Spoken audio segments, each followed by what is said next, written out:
I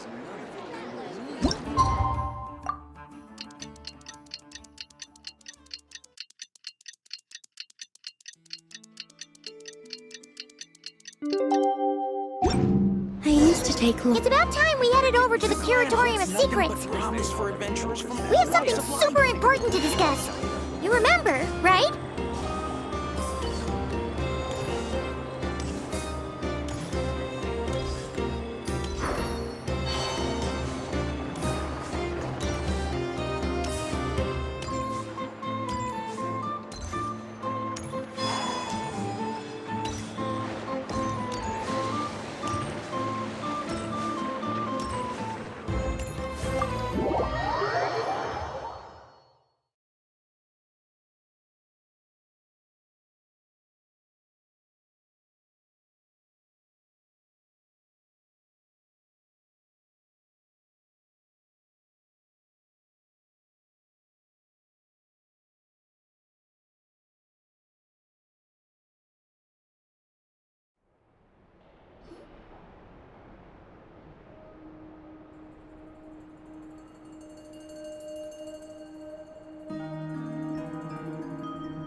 Looks like the gang's all here!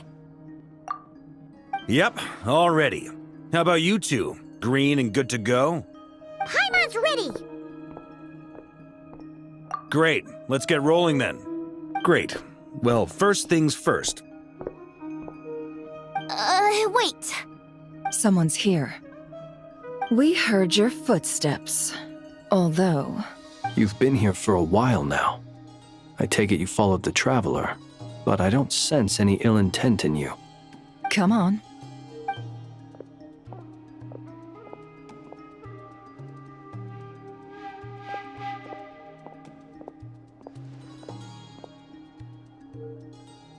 I figured it wouldn't take you long to notice me. I come bearing news from my lady, the Knave. Dottore went through the motions of returning to Snezhnaya, but it was obviously a facade. However, he has not returned to the Kuvaki Experimental Design Bureau, nor has he made an appearance in Nasha Town. Well, in that case, he'll be in his lab way up north. I always wondered why he applied for his own private pad. He was planning this all along. Tell them that Sandrone and I will go on ahead. If they still intend to pursue this matter, they should meet us at the research center in the northern tip of Nodcry. Nice of Columbina's two best friends to think of us. We appreciate the heads up. Our sincere thanks to the Fatui for your aid. Lady Damselette may have left our organization, but at least some of her colleagues remain genuinely concerned for her well-being. Not to mention that the Doctor's increasingly cryptic conduct gives us great cause for alarm. We have crossed swords many times before, but it's not personal. We're just on different sides. We don't lack humanity. And so, as fellow friends of Lady Damselette, it's only right that you should be in the know about this. Arlecchino's situational awareness has saved us a lot of trouble. I'll leave the map here with you. If you do decide to head to the research center, please proceed with caution. And remember, at least while you're in Nodcry, Lady Arlecchino's subordinates are your comrades if you want them to be. This is very accommodating of you. We can't thank you enough. Just doing my duty. I shall take my leave now. If you need us...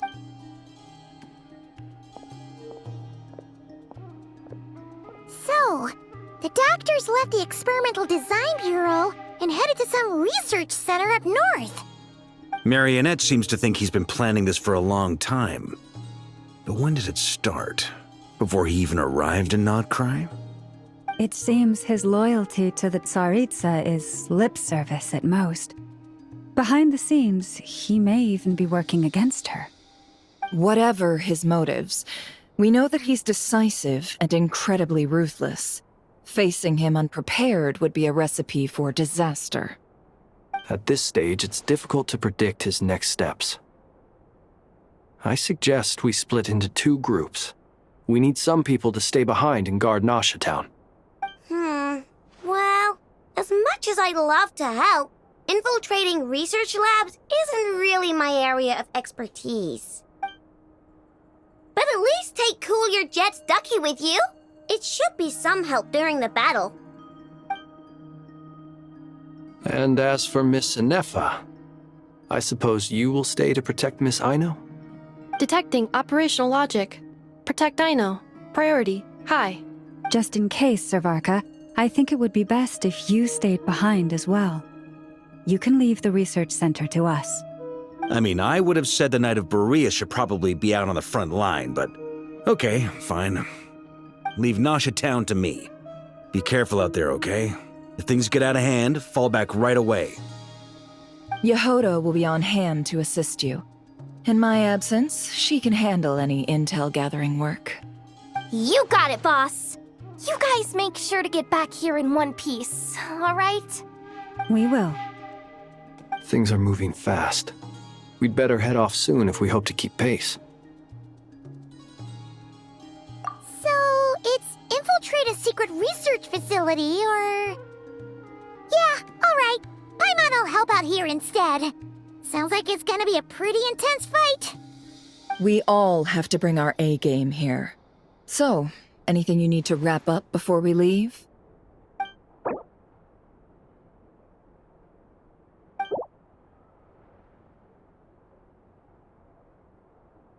Then you'd better get going. Very well.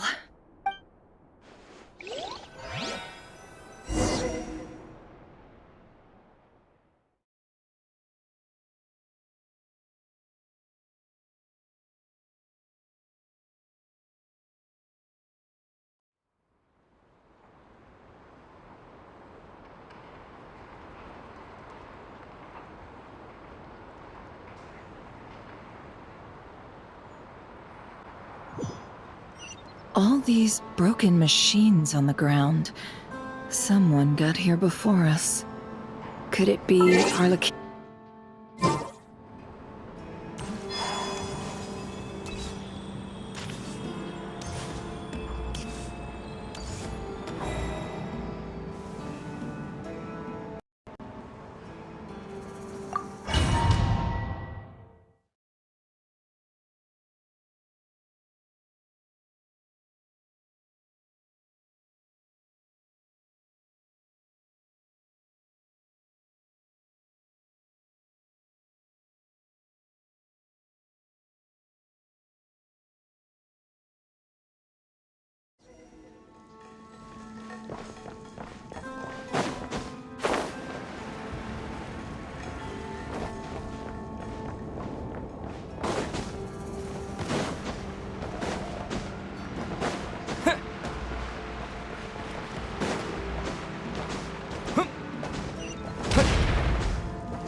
That's quite a welcome party.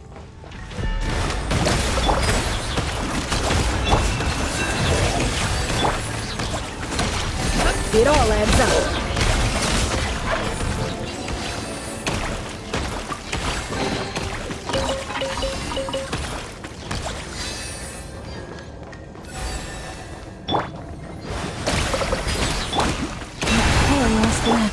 No more lies.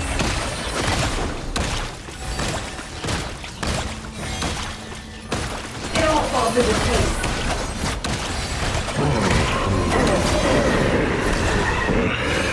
Be silent.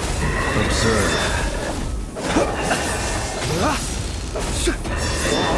Fear the dark.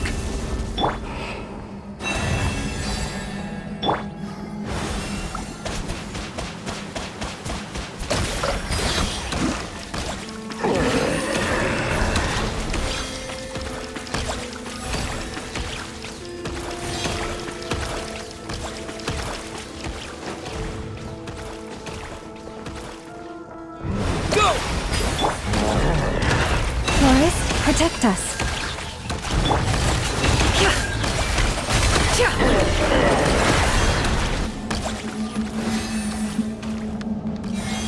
Get back! I said get back! Do you hear me?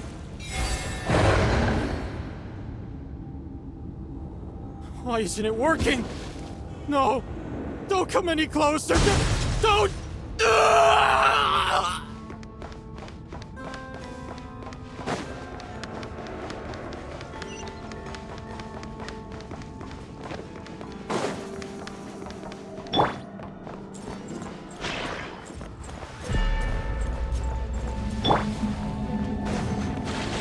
Leave this place for the everlasting.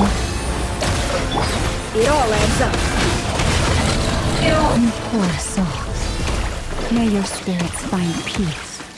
Grab that key on the ground. We'll probably need it at some point.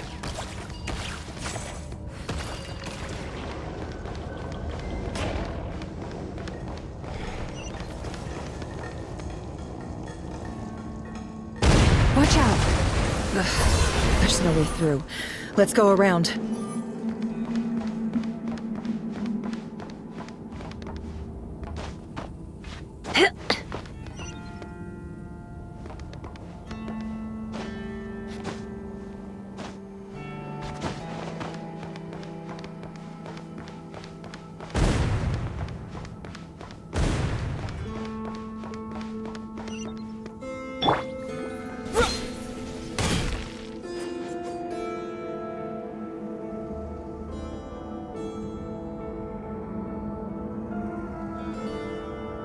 What the? Trespassers? Here? What's wrong with you people? We're looking for the doctor, and we understand he might be here. I see you're fleeing the facility. You looking to settle a score with a doctor? Good luck with that. I don't think you have many chances left. Perhaps. But you might have a chance to live if you start talking. 2 other Harbingers had the same idea as you. They're already inside. But what good is it gonna do? The doctor wouldn't do something like this unprepared. Seems to me that you're not too thrilled about being his subordinate. Also, is it just me, or do I sense monsters nearby? If you'd prefer their company to ours, that can easily be arranged. We need to know what the doctor is up to. Please, if you know anything at all, tell me. This is about more than us versus the doctor. His actions could have consequences for all of Nodcry, and perhaps even your homeland, Snezhnaya.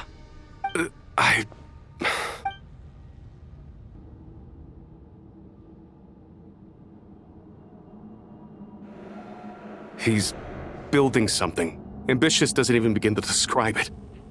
Feels like this could be the big one. God knows how long he's been planning it.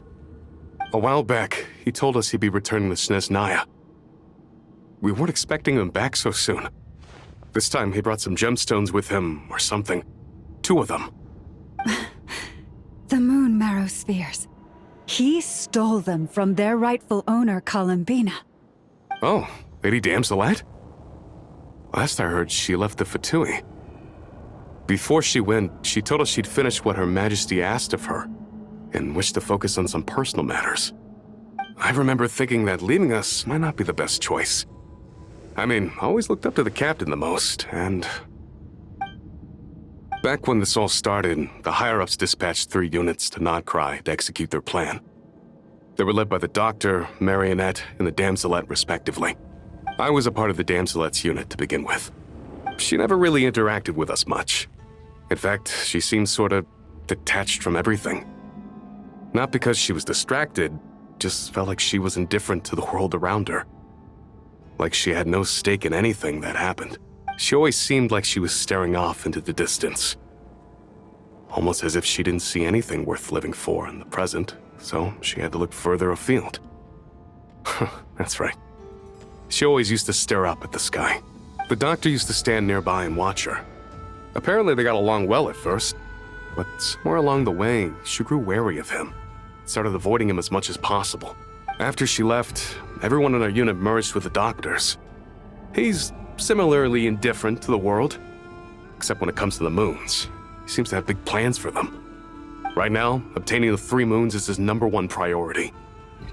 He even said, if he can only get his hands on 2 of them, he'll create a 3rd one himself. How would he create an artificial moon marrow? Maybe the knowledge he gained from the Hyperborean phantoms has something to do with it. Thank you for cooperating. We appreciate the level of detail. I get the sense that you'd serve under Columbina again if you had the chance. Would that be fair? No, she's no longer a Harbinger. As a member of the Fatui, my loyalty will always belong to the Tsaritsa. I'm only telling you all this because I don't completely trust the Doctor. His actions did not align with the goals that first brought us to Nodcry. I understand. We'll do everything within our power to stop him. The Knaves unit is based at the Kuvaki Experimental Design Bureau. Maybe you can seek refuge with them. Well, now we know what's going on here. Artificial moon marrow. He's likely well on the way to completing it. Dottore's technological capabilities are far more advanced than I thought. I fear this could get ugly. Everyone, prepare yourselves.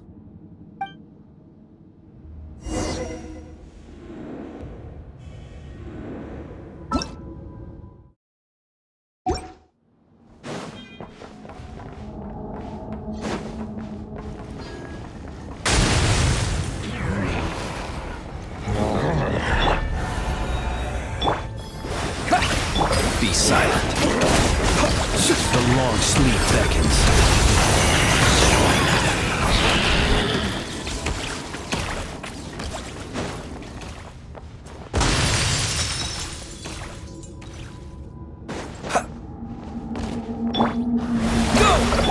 Close your eyes.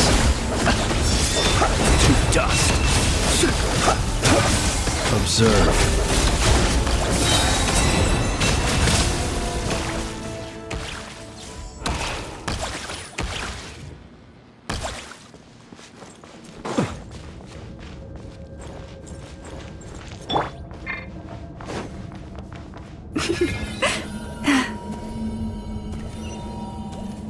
Poor lost lamb.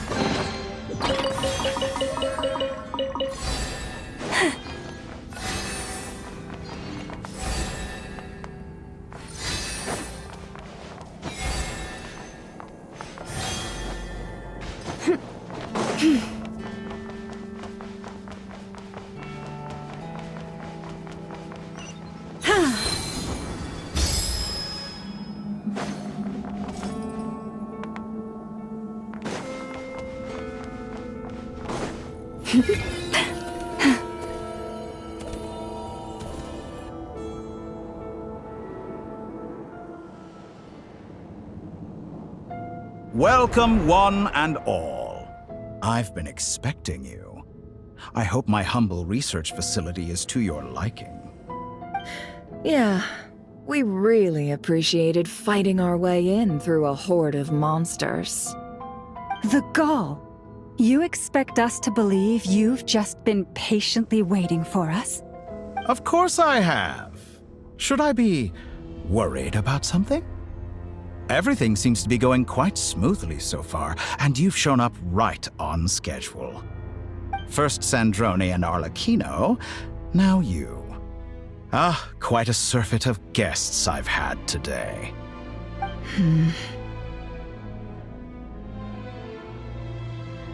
If you were looking for them, I should probably mention that Arlecchino disappeared as soon as she entered the facility. As for Sandrone, why, she stood right here only moments ago demanding answers from me at the top of her voice. Hardly out of character. She never was one for basic courtesy. But I have to admit, I was a little surprised to see her showing concern for someone besides herself. Does everyone you associate with undergo such a change in temperament? Speaking as a researcher, I have to say, it is not a change for the better. It threatens one's ability to remain objective. Well, since you ask... So you've got your hands on the moon marrow, and now you're claiming godhood. Don't you think that's a bit of a stretch, Dottore? I must protest what you are insinuating with that phrase, claiming godhood. I am not claiming anything. I am stating a fact. You're a researcher. I'm sure you appreciate the distinction between the two. Huh? Wait, you really think you're all that? You'll excuse me if I'm not being a polite little lady for you. We're colleagues. We both know what kind of person you are. By the same token, I knew you'd respond along those lines. You and I both understand that facts speak louder than words. To that end, I've had my people send you a small gift. It should go some way toward helping you understand my present position. What gift? Where have all your troops gone? Who knows? Perhaps they are already marching toward a new world, following in the footsteps of an unknown god. As vulgar and arrogant as you may be, dear Sandrone, I have no intention of taking out my displeasure on your subordinates. They will enjoy equal rights to my own. You sent your people to the Experimental Design Bureau? That's the Tsaritsa's property. Yes, and I am very mindful of Her Majesty's instructions. But you know full well that they do not conflict with my present goals. In which case, all I'm doing is conducting another one of my experiments. Is there a problem with that? Now then, you have a judgment call to make. Am I simply lying to stall you? Or is it possible that every word I am saying is the truth? In which case, your subordinates really are in danger. So now you've turned on fellow Fatui soldiers. You're completely insane. I have set a new rule for myself. Each person gets one chance. Naturally, that includes you, Sandrone. If you wish to leave, I won't stop you. We are colleagues, after all. Scumbag!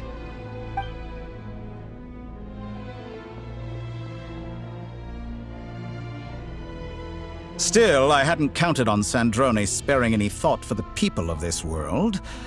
Shame. I always found her self-centeredness to be one of her few better qualities.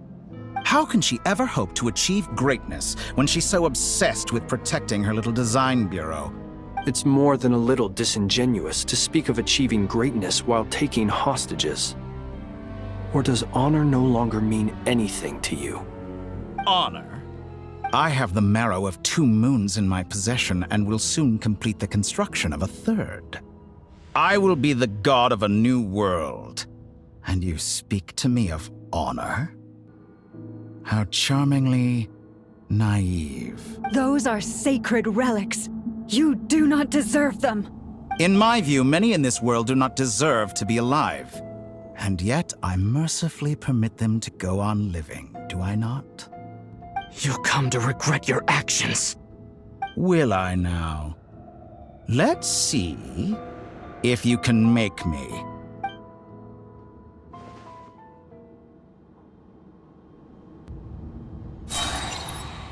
Leave this place. By the frost moon of old. Get lost! Can't hide the truth.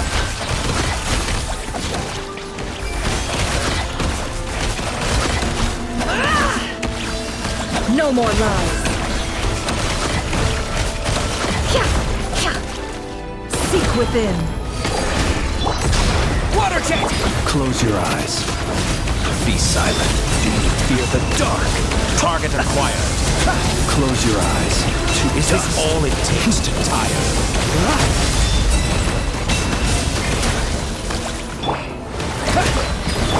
Receive my blessing. It all falls into place. It all falls into place. With one heart, we pray. Arlecchino! Thanks for the assistance. Arlecchino? They see you as an ally. What a farce. You're clearly here to destroy my research on the interesting. I'd say your research is more valuable than your life. Am I wrong? Your actions betray your fear of Can't me. hide the truth. The mystery unravels.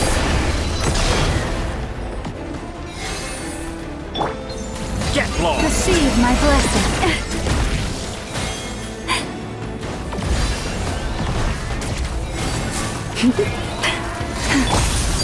Laid bare. Go! My turn.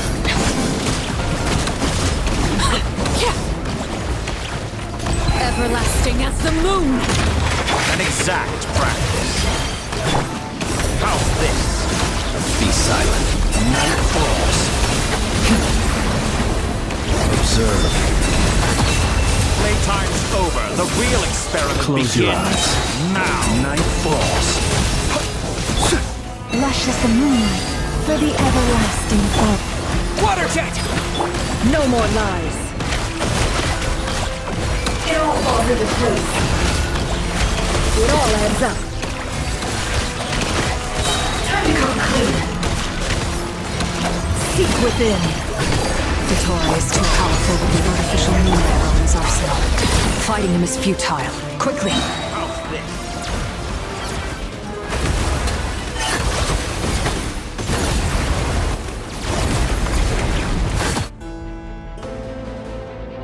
Let's go. I've always thought it is wiser to flee than surrender.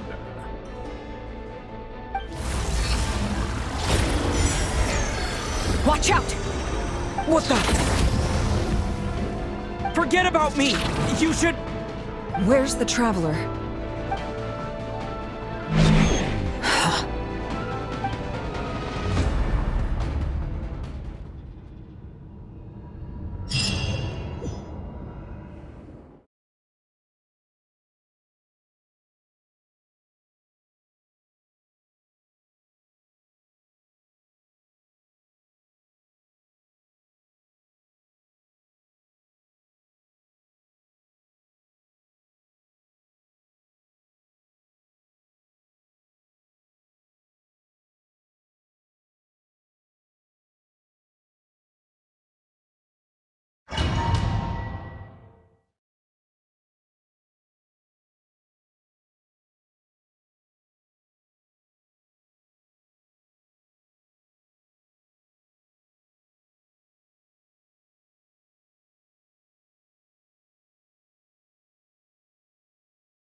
What just happened? Nasha Town? How did I get here? Strange. I remember being trapped by Dottore during the battle. And now all of a sudden, I'm here. Something weird is going on. I guess I'll start by exploring the area. Traveler? What brings you here at this hour? Huh? What are you in the mood for today? A hot dog? Or something else? We've got some special discounts at the moment. Want to see the menu? Sorry, I'm not hungry right now. Ah. Well, feel free to take a seat for now. Let me know if you change your mind. Everyone seems to be acting normal. Am I just overthinking? Oh, darling, look who it is. One of our regular customers. Get the traveler something to eat, would you, dear? Wait, why is he talking like that? Well, I'd love to, but can't serve a customer unless they order something. Anyway, I take it your business is wrapped up? Yes, thankfully. It was a long trip, and it's left me feeling pretty exhausted. But the upshot is, I won't have to leave again for a good while. We can have some quality time to ourselves. Wait, these two are a couple? I see some kids around too. I didn't know they had a family. Hey there! I haven't seen you in ages! What's keeping you so busy? I've been looking forward to playing with you again. You forgot already? You're silly. Daddy brought you over to our house recently. We had some snacks together. What is she talking about? We've had a lot of customers over the last few days, so we've been real busy. And like my mom always says, some people are more than just customers. They're friends. Oh, another customer's arrived. I better go see what they want. This is all wrong. I never once heard the owner of this restaurant talk about their family. It certainly isn't a family-run business. And that child? I don't recognize her at all. Could this be a false memory? Very good. I knew you had it in you. Aren't you going to try the house special? When did he show up? No. None of this is real. You don't seem to like it here. That's fine. We can change venues.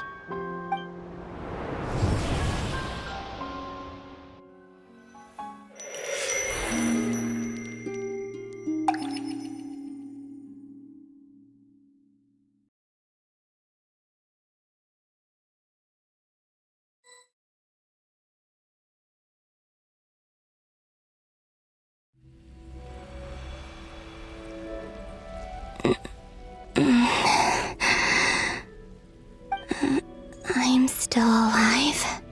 Where is this place? It took all my strength to open the moon gate, and then I leapt into it. So this is the moon's reflection? The mysterious realm beyond the gate?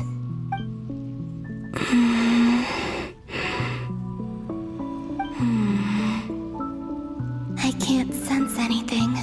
I guess I could try opening the gate once more. No response. Maybe this space can't be opened from inside. If this was the space that killed both Revier and his lover, then why am I unscathed? Or...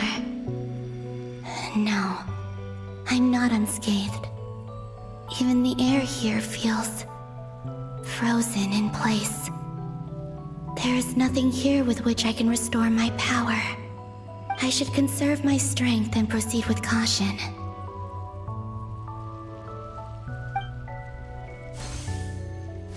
I don't believe Dotori's scheming will stop just because I escaped.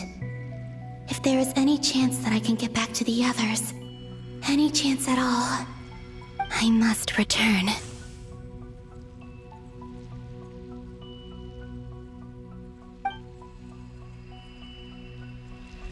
Emptiness. Silence. What is this place? Or maybe the real question is, what is it for? What's this? Looks like it responds to my power. Golden. Like Kuvaki. Is it some sort of guide? And why does it feel so familiar? I might as well follow it.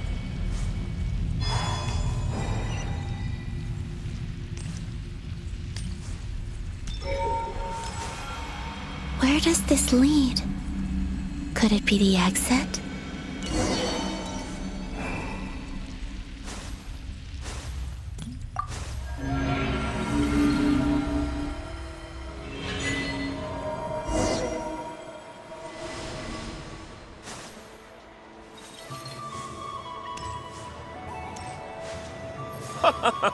Welcome home, Moon Goddess. Is this Nasha Town? But isn't Moonbriar Night over already?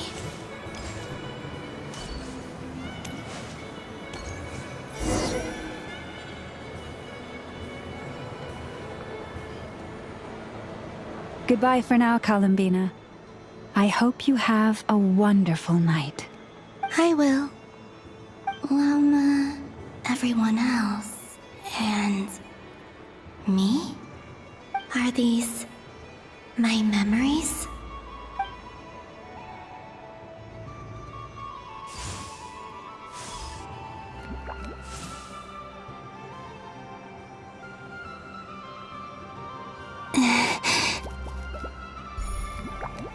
I can't touch them. It's as if we're separated by some impenetrable power.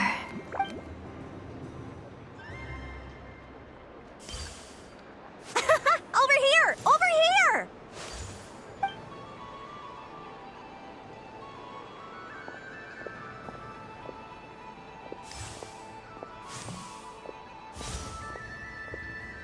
But the people in these memories pass right through me. Just like when I disappeared. If only I had known what would come to pass after that.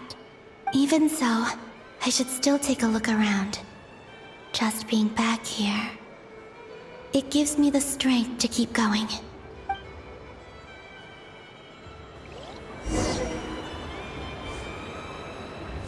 Welcome home, Moon Goddess.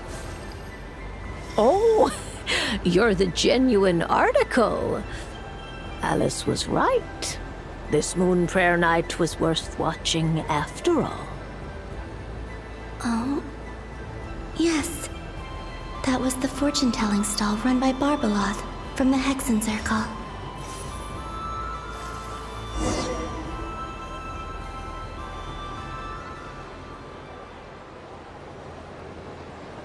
Please, draw the first lunar arcana. This represents destiny and is the foundation for the divination as a whole. My destiny. I believe the card I drew was the moon. Now that I think about it, Barbeloth's divination was absolutely right. It's almost time to draw the last card. The one that represents the future.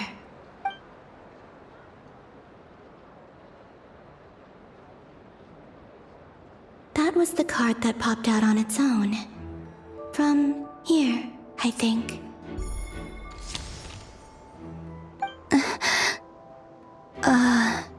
Kuvaki Pulse? What? Fascinating.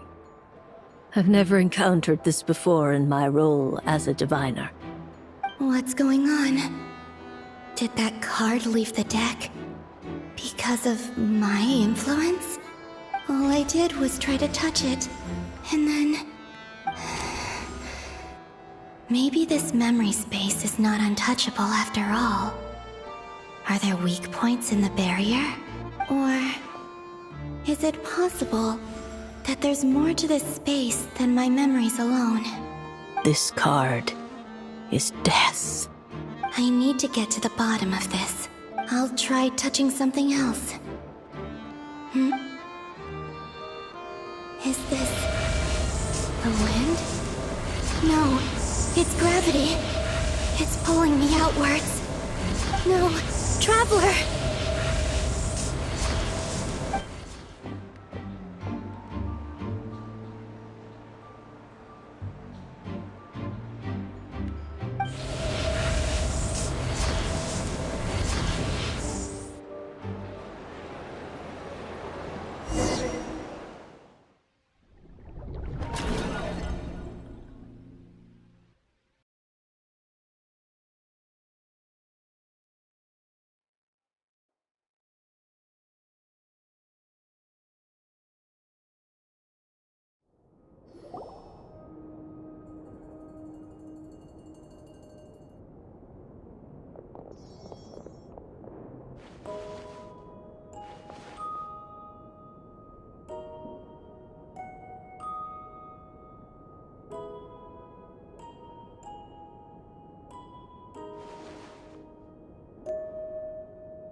Haimon, listen to me.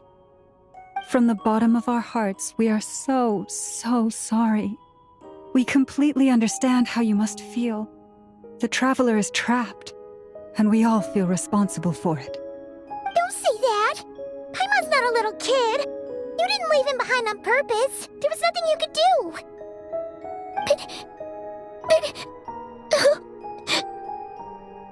He's all alone in there! What if something happens to him? What are we gonna do then? We've barely spent any time apart since we met. Is he gonna... die? We must find a way to rescue him. We were all involved in the operation where he was captured, and we do not abandon our comrades.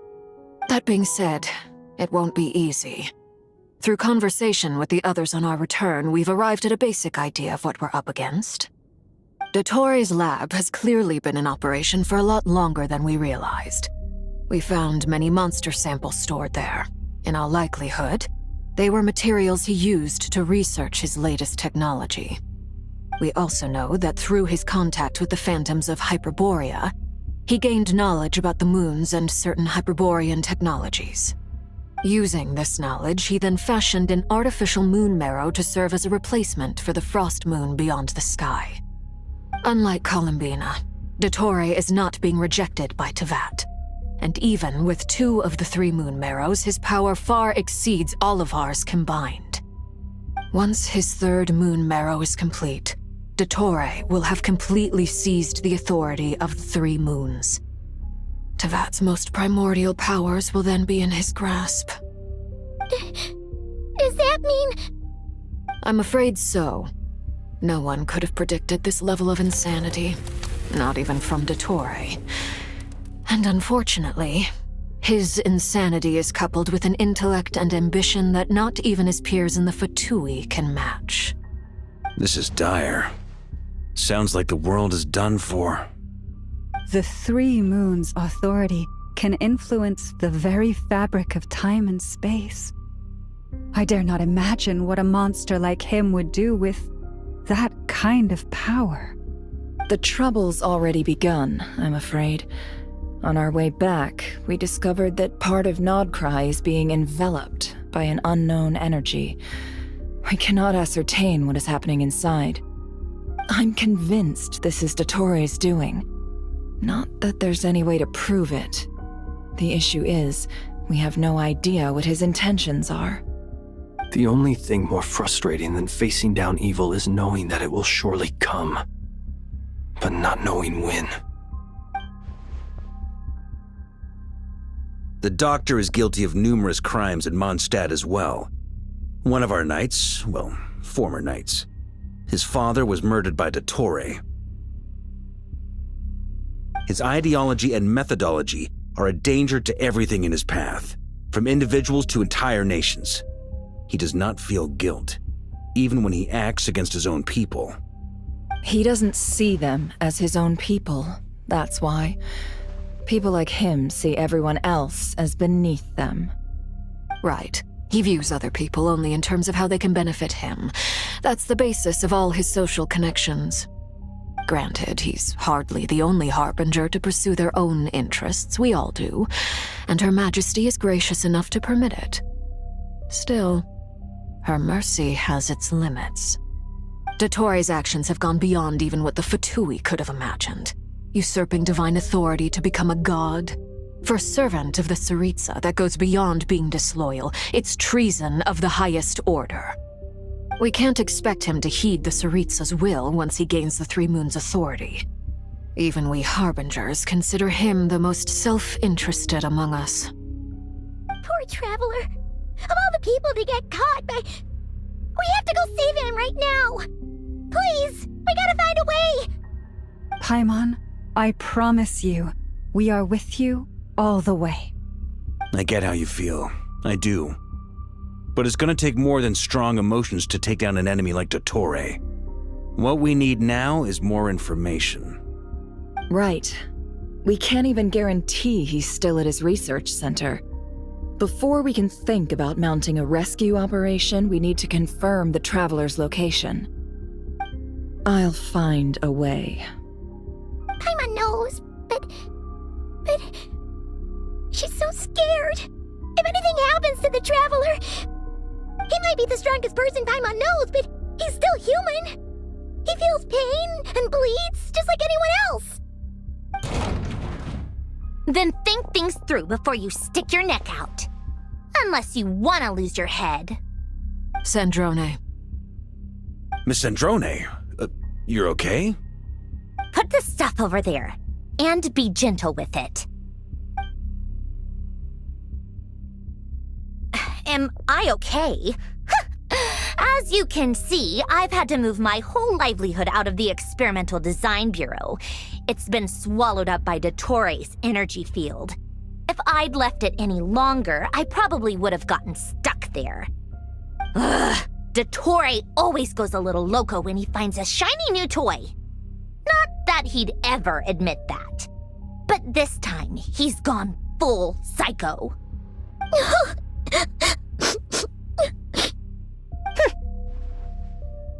Just go ahead and cry already. Sorry. Paimon's not trying to make a scene. It's just...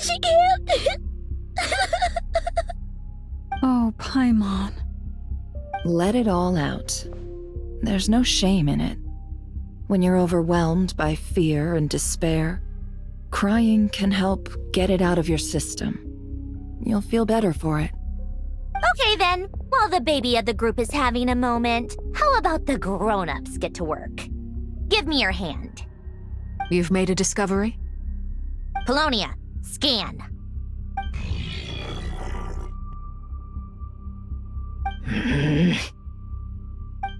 You, hand, now. Oh, I thought you'd never ask, my lady.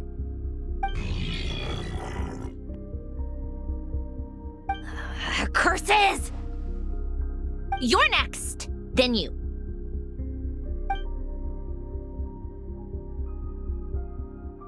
Dottore, you son of a... He's done something to us! Everyone who entered his research center has been implanted with some sort of curse. I don't feel anything unusual at the moment. Does that mean it hasn't activated yet? Is there a way to figure out its purpose and what might trigger it? My best guess is Dottore created it using the moon goddess's powers. 1 second, analyzing. Ugh! That friggin' maniac! So, what twisted game is he playing this time? The moment I analyzed the energy composition, some encrypted text appeared in my mind's eye. And when I deciphered it according to the Fatui standard encryption protocol, I got the following message. Feel free to run, or you will perish in nod cry. He's mocking us. Yep, he loves to toy with people. Only in this case, there might be more to it. But I didn't detect any murderous intent or malice either in the message or the curse's energy. As if this is him at his least malicious. Or perhaps all people are cowards in his eyes. Maybe he thinks the threat alone will be effective. What a despicable person. And he has the Traveler in his grasp. If I may, as unhinged as Dottore may be, he has always exercised great patience with the objects of his interest. I remember a comment he made when we first arrived in Nodcry. He said, "This world is, on the whole, an exceedingly dull place. But at least there are a few intriguing features, such as the gods, or the Traveler. Presumably, they interest him because they're unknown quantities. He wants to understand as much as he can about them." Agreed. The Traveler is Tevat's fourth descender. All Harbingers are aware of this. Since Dottore took such pains to capture the Traveler, he is unlikely to kill him right away. Okay, but we still have to do that rescue operation. Of course. I also think we need to read between the lines with Dottore's message. If he's encouraging us to run, that means we mustn't leave Nodcry under any circumstances. My guess is, his curse will only trigger if we leave.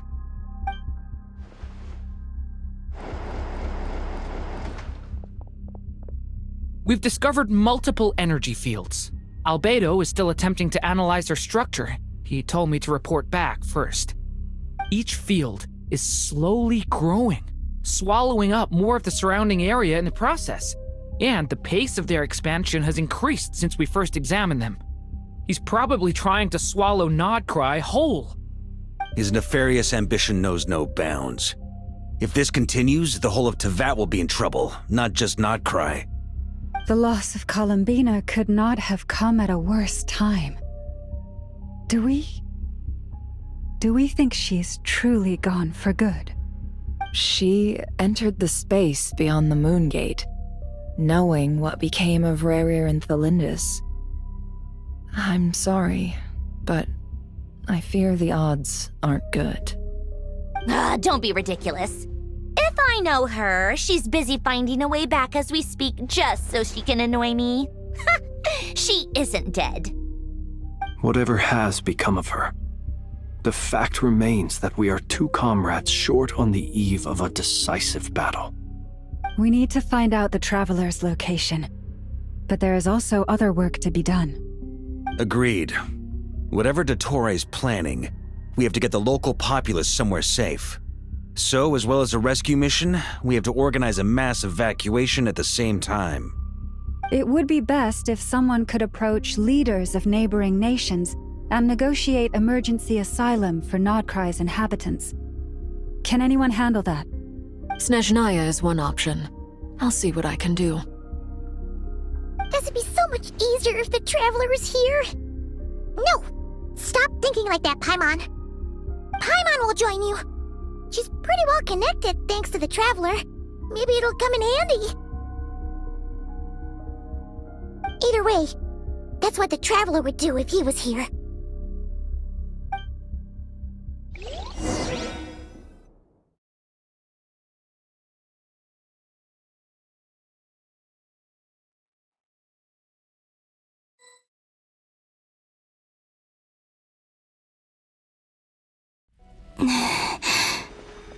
Back here again.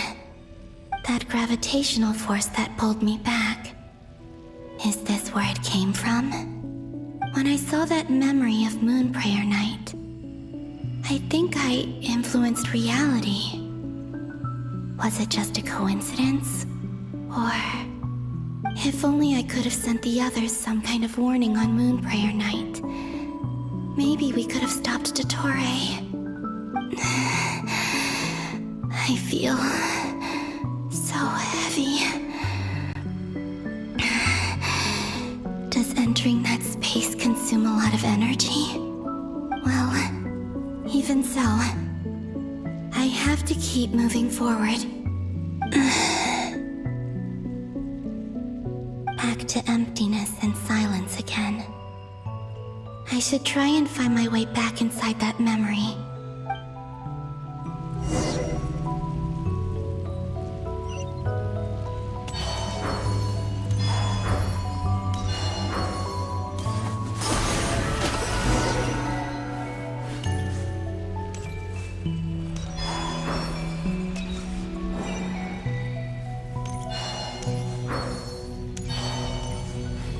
Entrance from last time isn't showing up. Looks like I need to gather these scattered fragments.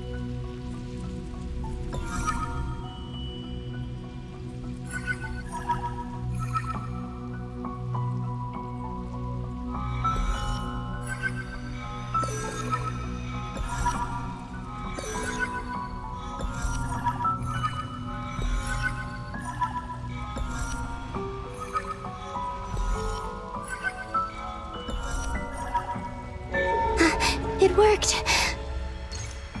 Hopefully I can stay inside for a bit longer this time.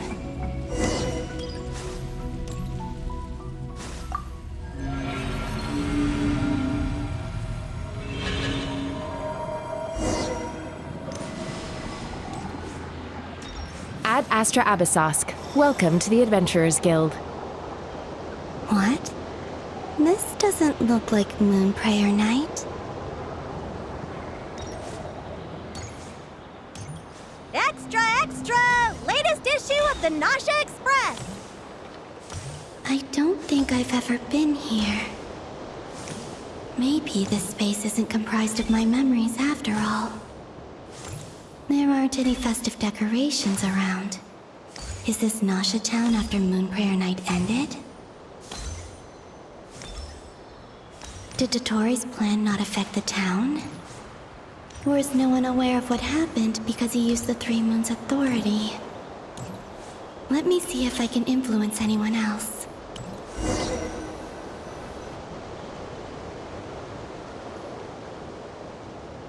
So, what do we do next?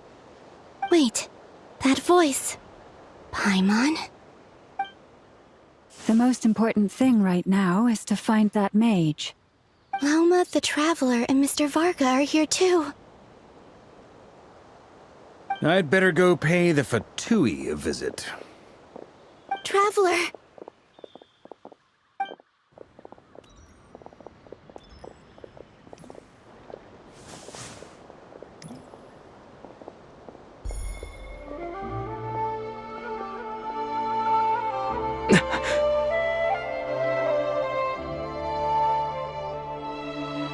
Columbina? I made contact. It's me, Columbina. Huh?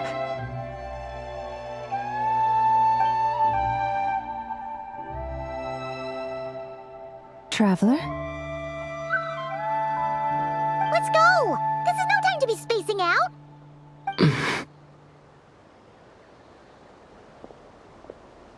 Huh? Wait a moment. This has happened before. Huh? This is what happened when I disappeared. I stood right over there, thinking that no one would ever find me again. It was only when he called my name that I decided to follow them.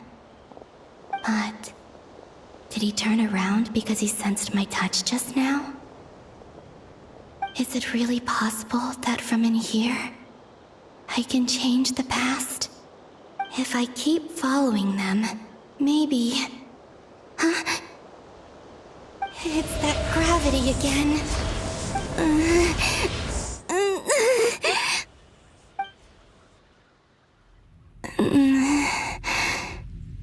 Every time I influence reality within that space, this force intervenes and pulls me back. It's as if it's trying to stop me from leaving.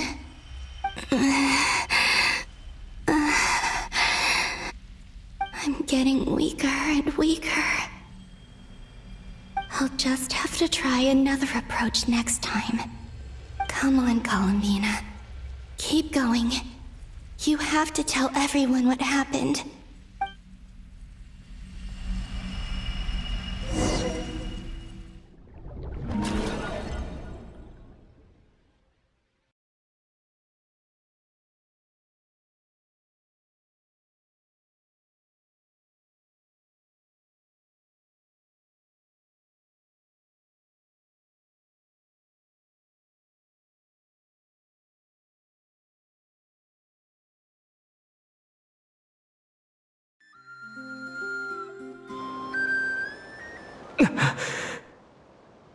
Suddenly, I've been plunged into darkness.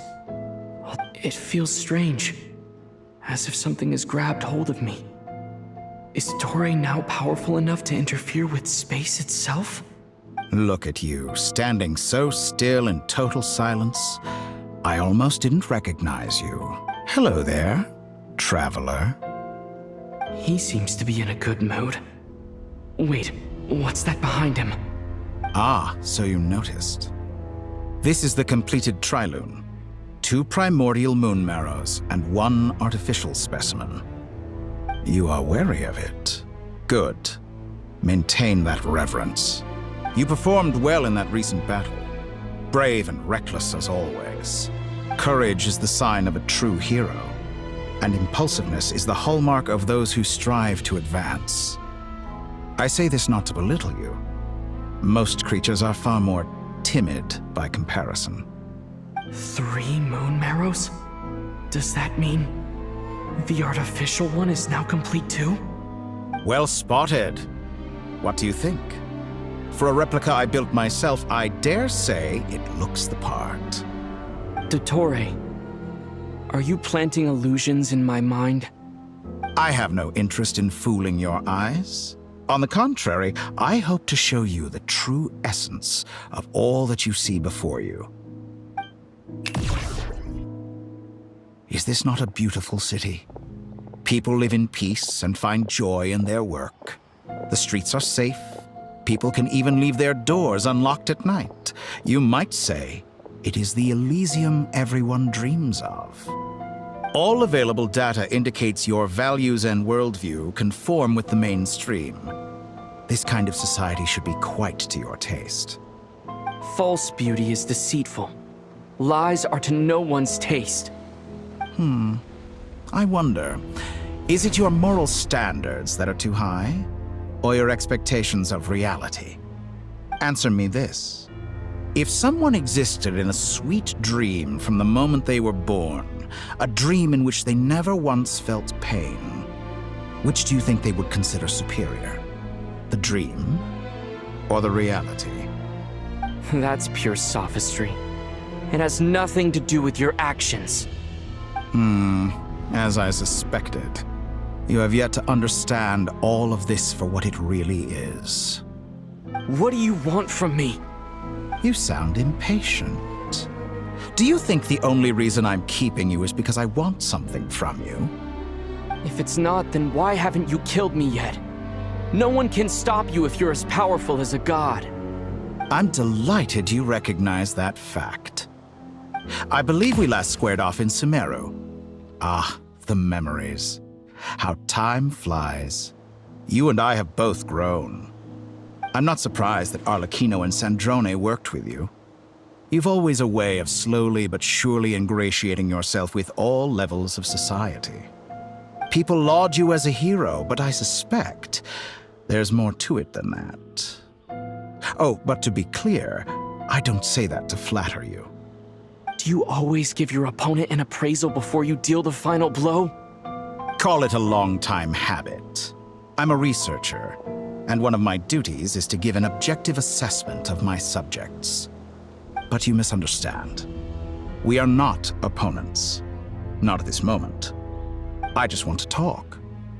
Think back to Tartaglia, Arlecchino, Capitano, Colombina, and now even Sandrone.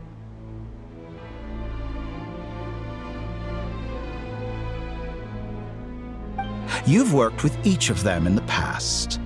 I believe you can work with me as well. What makes you so sure? Well, why not? Should the good associate only with the good and the bad befriend only the bad? I like to think we could have a more mature relationship than that. Surely you don't think all your relationships are grounded in friendship or shared ideals. People come together because it benefits them to do so. If you think of the people you admire, you must surely admit that they have provided some benefit to you. Morality, ambition, dreams. People have plenty of words to embellish the nature of their relationships. But once you break free from those ethical frameworks, you will see that the only thing connecting the two of you is mutual benefit. And that is what I'd like to talk to you about. We're finally getting into it. He's probably been planning to kidnap me for a long time now. But for what exactly? He has the authority of all three moons. I won't be able to gain the upper hand in a fight. Best if I pretend that I'm willing to negotiate for now. You say you're a god, but you also speak of mutual benefit.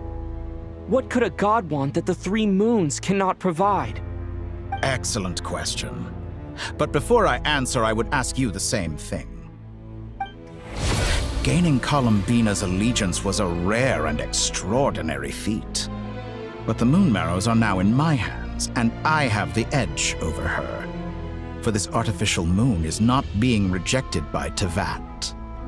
Her identity and lineage may have been a thing of glory in the old world, but they were also shackles that prevented her from ever integrating into Tevat.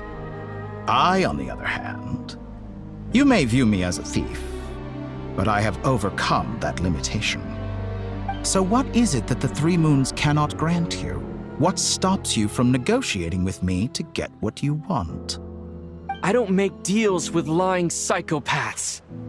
That's quite an accusation. Are you expecting me to get angry with you? Well, this is one aspect in which my personal growth has served me well.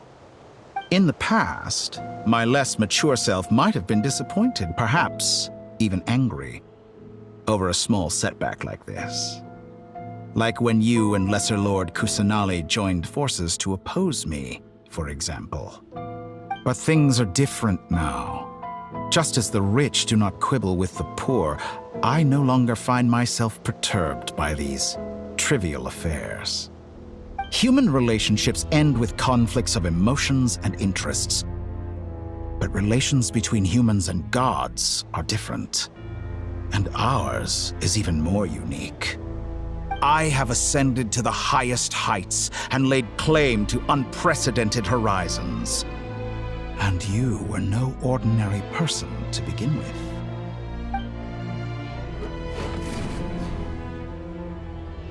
Allow me to show you the world, Descender.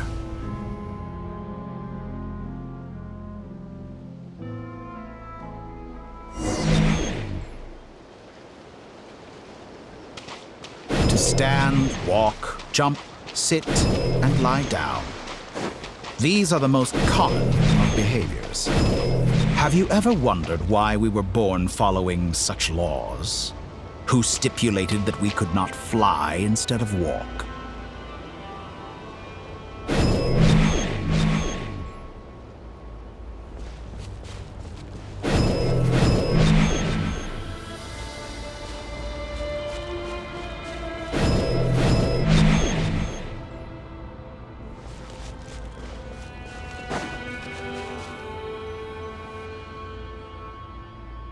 Someone of your talent and experience must surely know of the 4 great rulers who serve the heavenly principles. They govern life, death, time, and space.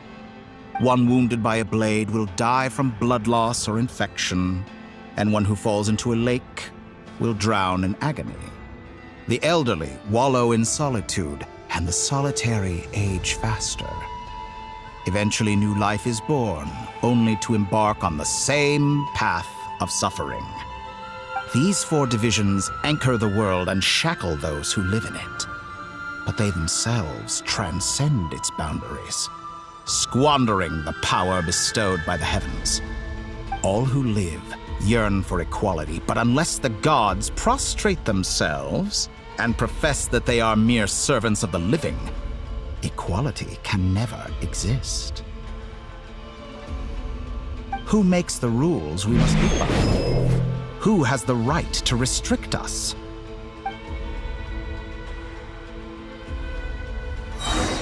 The limits of the body can be rejected.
How does it feel to be among those with absolute power?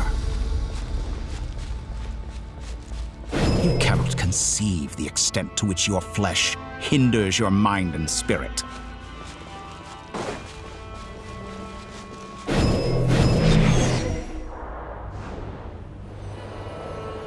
Only by discarding our useless, primitive eyes can we perceive a new world. How narrow-minded we all were in the past. Why should the final answer of the world not be the power that predates those of life, death, time, and space? The power of the Triloon.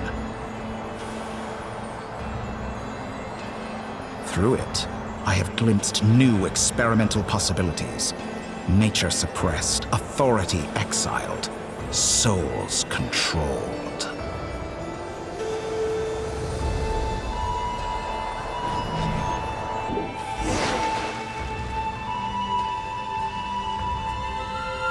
You know, I heard recently that a group of critics reviewed countless stories and drew an interesting conclusion.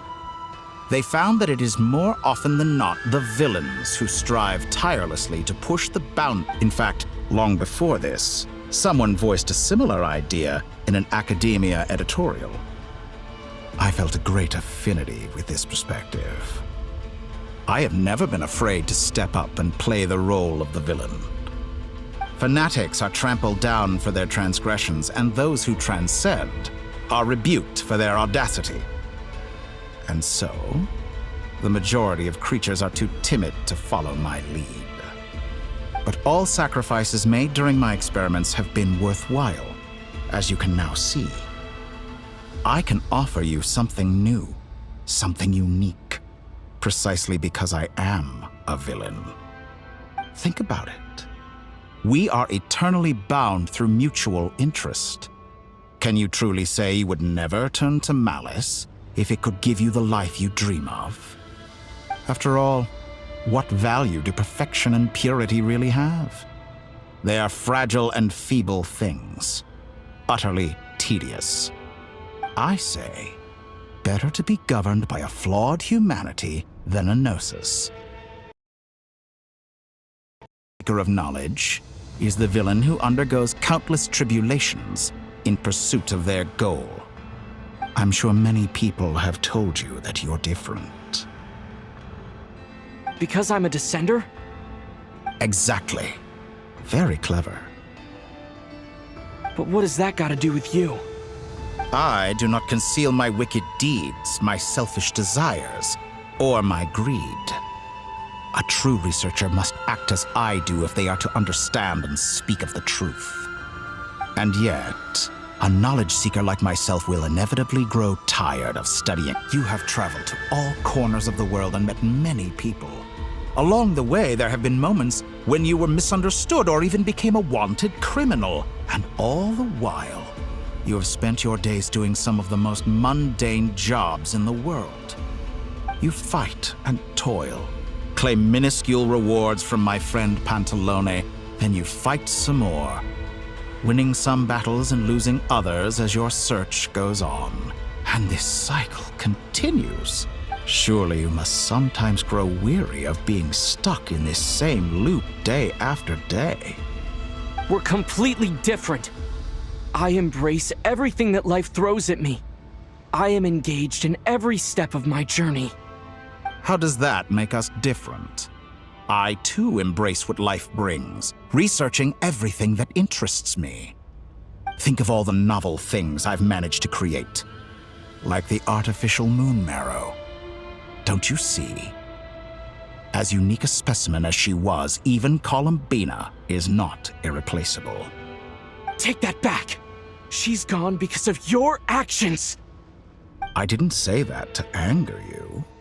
Though admittedly, I don't see what there is to be angry about. Anything Columbina could do for you, I can do better. I know what your ultimate goal is. You wish to walk the path your sister walked, and seek answers from her at the end of that journey, don't you? Someone like you could never understand what it feels like to care about another person the way I care about her. Perhaps not. But that doesn't mean I can't help. I could find your sister right now, bring her before you, and make her give you the answers you seek. Don't be so presumptuous. You'll never begin to understand the situation between us. Oh, no. This is no presumption. I'm only offering what I know is possible with the power of the Trilune. But it seems like you would sooner continue with your journey through this world. Why? Do you truly desire this journey? Or is it simply a necessary process from which you cannot escape? Think of all the time and energy you have spent, everything you've had to endure just to make it this far. Is this really what you want? Or has your hand been forced by the promise of that final answer? Yes, you have made many friends. But do they ever spare a thought for the void in your heart and what it yearns for? What you want is not friends. It is family. But do they know this? I, on the other hand, am far more considerate. Join my experiment, and in return, I will bring your meaningless journey and all its struggles to an end. This is a malicious attempt to manipulate me. But at the same time, he's stating some very human truths. Of course he's right about my predicament. How can I deny it? I have faced ungrateful strangers, never-ending troubles, an endless quest for answers. I want to see her. After everything I've been through, words can't describe how much I miss her. How much I want to be reunited with her. Wherever you are right now. Do you miss me too?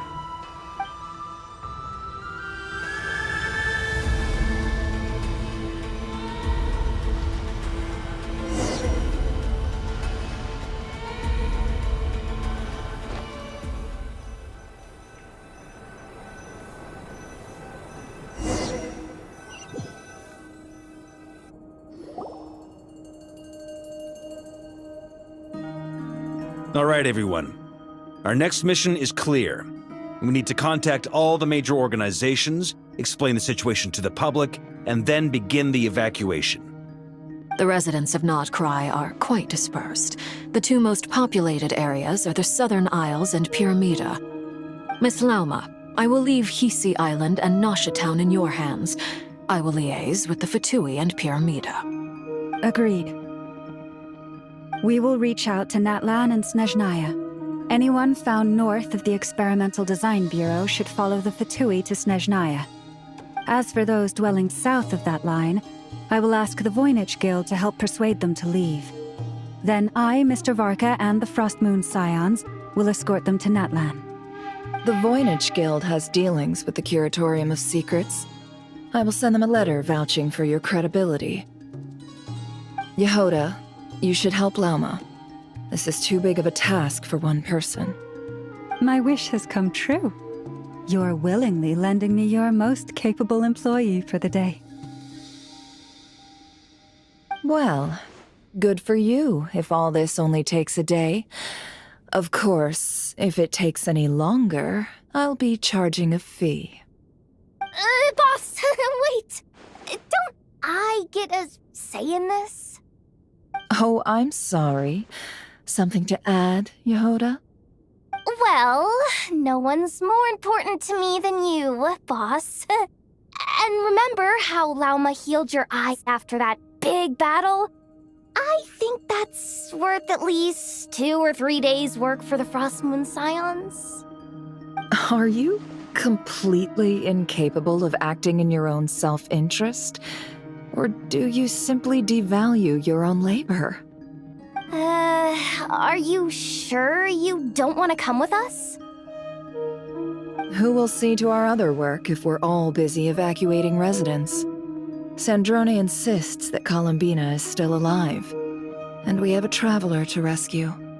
There's much to be done. But boss, I'm just worried that... Well, Nefer, I'll link up with you once my tasks are complete. What makes you think I'd need you to do that? I'll need it. And considering the way you approach certain matters, I think you'll be better off with me present. That's quite enough. Just focus on your work first. I bet we're in for an uphill battle here. But we can help out too. Inefa and I are gonna help Nasha Town's residents carry their stuff. Loading schedule. Store essential local research data and technology samples, then escort the people to Natlan. Understood. I will execute this to the best of my abilities. Great stuff. Thank you, ladies. I've contacted the Lightkeepers. A colleague of mine will join us shortly. I will persuade them to conduct a thorough search of the region to ensure that no civilians get left behind. As for me, I guess I'll be making an early return to Sumeru. I think it's important that someone informs the Dendro Archon of what's going on in Notcry. Roger that. Someone should inform Mondstadt, too. Mr. Duran, can I trust you to handle that? I think you fly faster than any of us can run. As an added incentive, get there fast enough and I'll see about getting your gliding exam waived. Really? Ha! Mission accepted, sir. I intend to stay behind and help Miss Sandrone with her research. She has some alchemy-related questions that she'd like me to explore.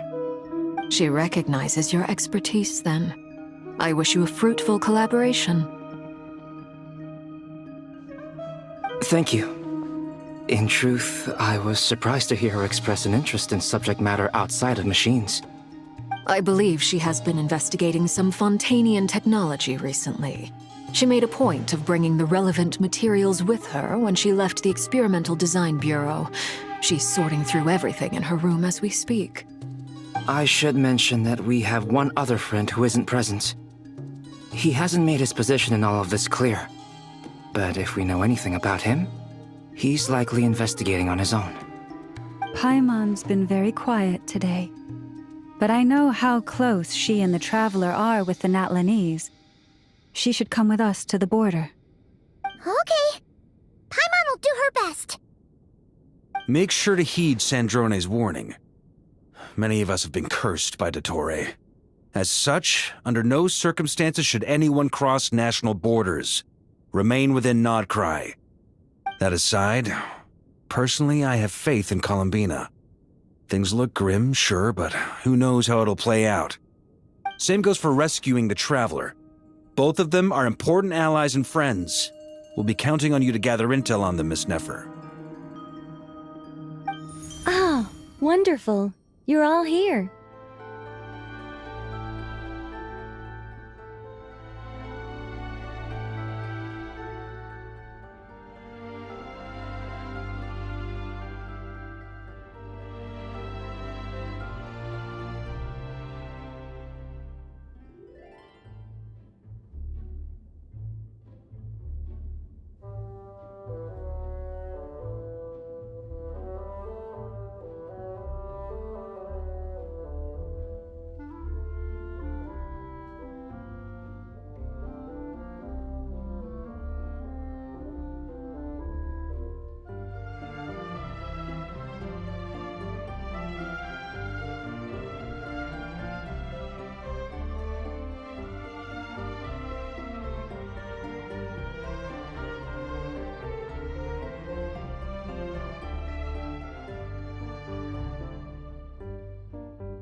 again.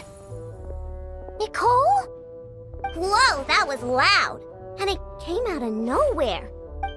Sorry, this is the only way I can speak to you all right now. Please accept my apology. Anyway, time is short. I'll cut to the chase. We're still facing quite a catastrophe here at the world's war. I quote, "You love talking, don't you? Well, now it's finally your time to shine. Take these. Make sure the whole party gets one each. You'll be in charge of making sure everyone stays connected." Huh? Is this a Dodo communication device? Scanning. Unknown device. Analyzing. Unknown device. Conclusion. Cute. Affirmative. It is cute and good. I believe that I quite like it. This is no ordinary Dodo communication device. It's my very own special modified version, specifically... sorry. I almost went off on another tangent there. Anyway, it will allow us to communicate over long distances within Nodcry. No more... What astounding technology. Am I right in assuming that it relies on your personal abilities to function, Miss... Yes, exactly. Right on cue, Albedo. That's all from me. Head off as soon as you're ready. I'll be staying here to keep watch, and I'll be sending you my blessings.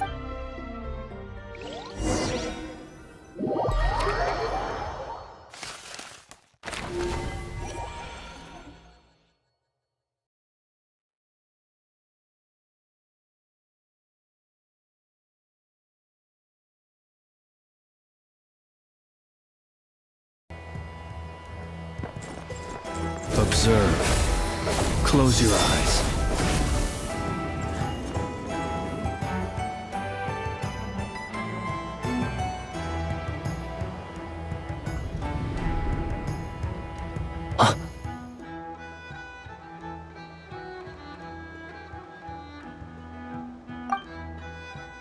Sir Flint.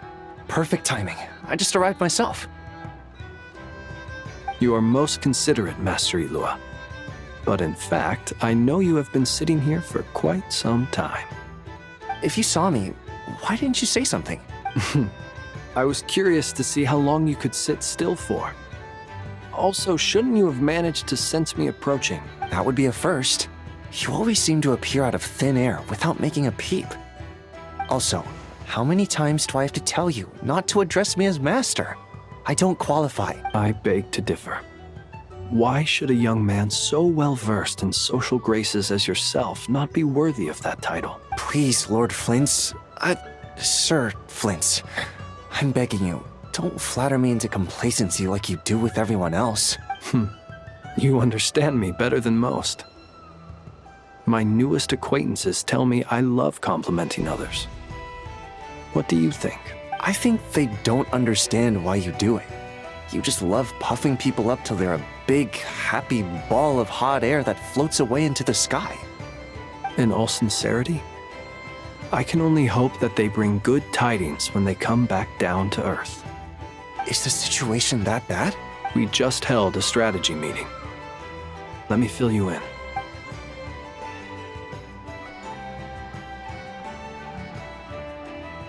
In short, we need everyone gone from Pyramida. We also need a team of lightkeepers to scour the more remote regions of Nodcry for civilians to evacuate. I only hope we have enough personnel. We do. Old Man Nikita will definitely help, and we can recall anyone out on patrol to focus on this instead. Good. I'm sure you and the others will make short work of this. Now, don't forget, once you've completed this task, make sure you and the rest of the team evacuate to either Snezhnaya or Natlan as well. Flint's? If you've got something to say, Master Ilua, why not guess what I'm thinking right now? You mentioned that you have something else to deal with later. How difficult is it going to be? I doubt it will be easy. I know you're a lightkeeper, and it's your duty to protect others in times of crisis. But I have a feeling that you'll be walking into grave danger. However bad things have gotten in the past, Nodcry has never faced a mass evacuation before. But from the sounds of it, you don't intend to come with us. I don't mean to pry, and it's probably none of my business. But whatever it is you're intending, you don't have to go through with it, you know. I've been afflicted with some sort of curse, and I'm told it may well trigger if I set foot outside of Nodcry. As such, I cannot leave. I have to act, if for no other reason than to fight this curse. What? No. Why? Why would anyone want to curse you? There are plenty of people out there willing to trample over others in pursuit of their own goal. Frankly, Sir Flint, I am furious. You're making light of what is an incredibly serious situation. Indeed, I am. And what? I told you, I'm furious about this. Nothing I can do about it, I'm afraid. Things happen, and we just have to deal with them. If you find yourself feeling angry, perhaps start by drinking a big glass of water. Hey, you mean you're completely unmoved by my anger? I'm devastated. Then allow me to express my sincerest regret. Come by the lighthouse sometime. We'll catch ourselves a few fish, have a little barbecue, play some cards, and bask in the sun. Maybe I need to spell this out. Lean in a little, Flint. Oh my, this doesn't bode well. Word is that you were caught up in a real horror show recently. People were amazed that you returned safe and sound. They've been debating whether you're even human. I've returned safe and sound from plenty of crises. When you say people, do you mean other people? Or do you just mean you? Fine. I'll be frank. You're not human, are you? Heavens. Now that's a horrifying thought. You know what? Forget it. We'll revisit this once it's all over. A sound plan. Albeit a little ominous sounding.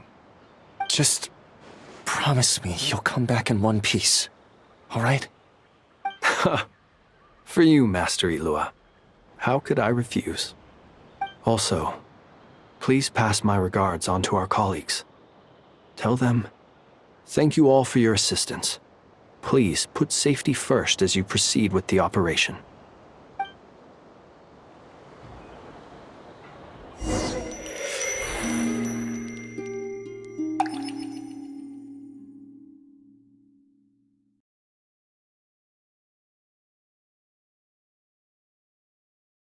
Have to keep searching for a path toward reality.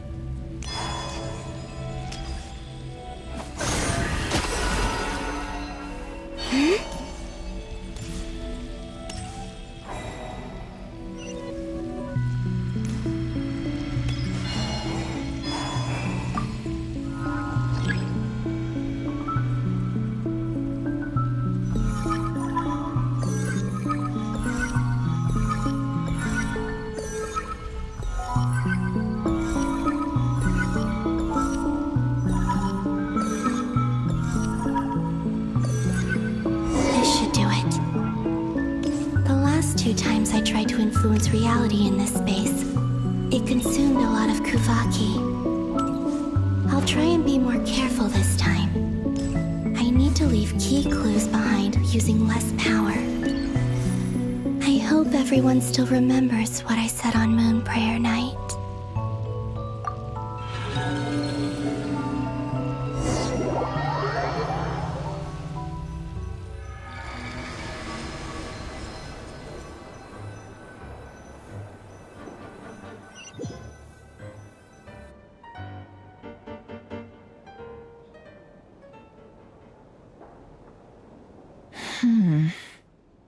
Nothing here either. Flint's? Ah, Miss Nefer. What are you doing here? I just spoke with Itlua about arrangements for the search and came for a walk nearby. As for you, why would... It appears we think along similar lines.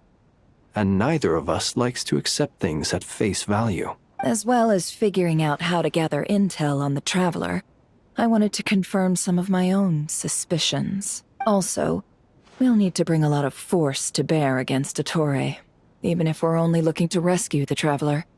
We can't leave anything to chance. You don't think Columbina perished either, do you? I'm merely considering the possibility that she survived, just as you are. How much can we really know about a deity like her anyway? Do you remember what she said on Moon Prayer Night? About using moonlight to send messages to us? Of course. I think that's why we're both here. Where have you checked so far? I've been focusing on the outdoors. Anywhere the moonlight shines. I checked most of Nasha Town, but didn't find anything. I checked the Curatorium of Secrets, and a few rooms where I thought I might find some leads.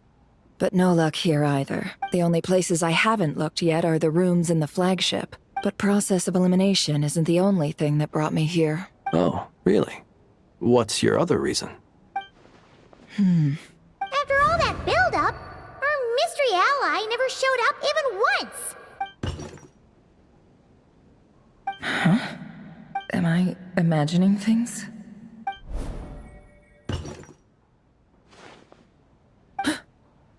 Come on, let's see what's going on. Oh no. I knocked over a vase as soon as I came in. It must have been caused by a Kuvaki fluctuation when I entered the space. Although, it seems like I'm not about to be pulled away this time. It looks like as long as I'm careful with my actions, it doesn't count as influencing reality. Anyway, is this the flagship? The Traveler mentioned that's where he was staying. I only went into the lobby last time, so I've never actually been here before. How does this space work? If nothing else, I can now be sure that it is not simply memory. He mentioned where his room was. I think it's this one.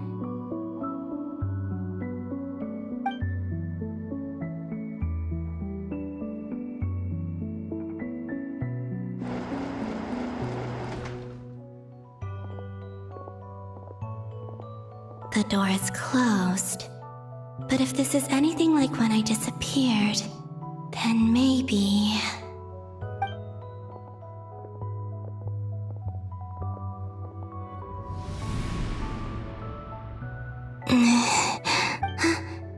I'm in. He and Paimon aren't here at the moment. I hope he's okay. I wonder what happened to him after that battle with Ettore.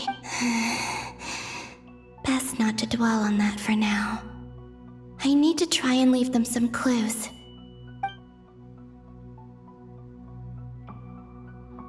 Please, Traveler. I really hope you find this.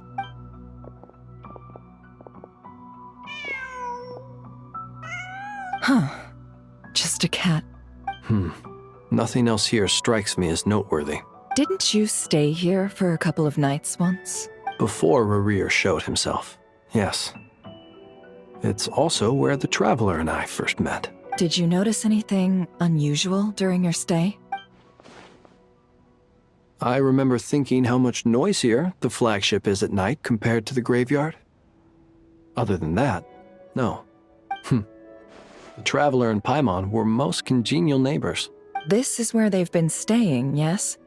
Over here? That's right.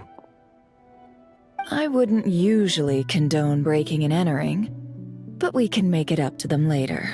Focus now. I have to write a message on the wall using Kuvaki, just like I said on Moon Prayer Night. Simply open your windows on nights when the moon shines bright, and the moonlight will naturally flow towards the words I have written. Here goes. I'll need to carefully control my strength.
There's a noise outside the door.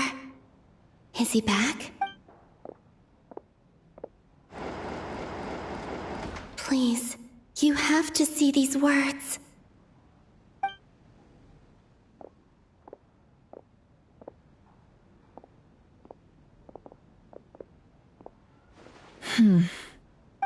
Well, do you sense anything? Unfortunately, no. And this place was our last chance. Not necessarily. We've only looked in Nasha Town so far.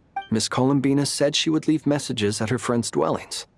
It's still worth checking where Miss Lauma lives and where I live. Let's try and make some time to look into those then. Wait. What are you waiting for? Paimon might have overeaten slightly. What's that look for? This is a victory feast. It's normal to eat a little more than usual. The Traveler in Paimon. It's really you. But why are they talking about a victory feast? Huh. You worried Paimon sick while you were out there fighting Rare. So this is your chance to make it up to her, alright? Wait. So this is the night after the battle against Rare. How did I end up here? That's quite a long time ago now. Wait. Time. That's it. Every time I've entered reality within this space, it's been at an earlier point in time. Every one of those points has been before I fell into the moon's reflection, and everything I've done to affect reality really did happen in the past. Does this mean that within the moon's reflection, time flows backwards? Starting from the moment I fell in? Not long till Moon Prayer Night now. It's gonna be even livelier than tonight. Although, it's gonna be sad saying goodbye to the damselette. She seems like a really nice person. Paimon. No, I can't. Even if I make contact, they probably won't understand what's going on. And in any case, I'll likely get pulled away again if I do. Instead, I have to find a way to get them to notice what I've written using the moonlight. Wait. Even I hadn't thought of doing that before Moon Prayer Night. They'd never conceive of that possibility. Is there truly no other way? Don't lose heart. We'll find a way somehow. Huh? Oh, you say that, but the Frost Moon is beyond the fall sky. If we wanted to go visit her, how would we make it through to the other side? We might not have all the answers now, but I'm sure we'll find a way one day. Huh. Guess someone's gotta be the optimist. The present. The future. That's right. There are still things I can do. What's your plan? Flint's, when you were staying next door, did you ever open the window? No.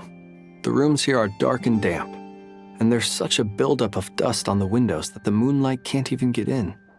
I didn't think it was worth the trouble. The moonlight? I think I see where you're going. One moment. I'll see if the owner is available. Don't bother. Time is of the essence.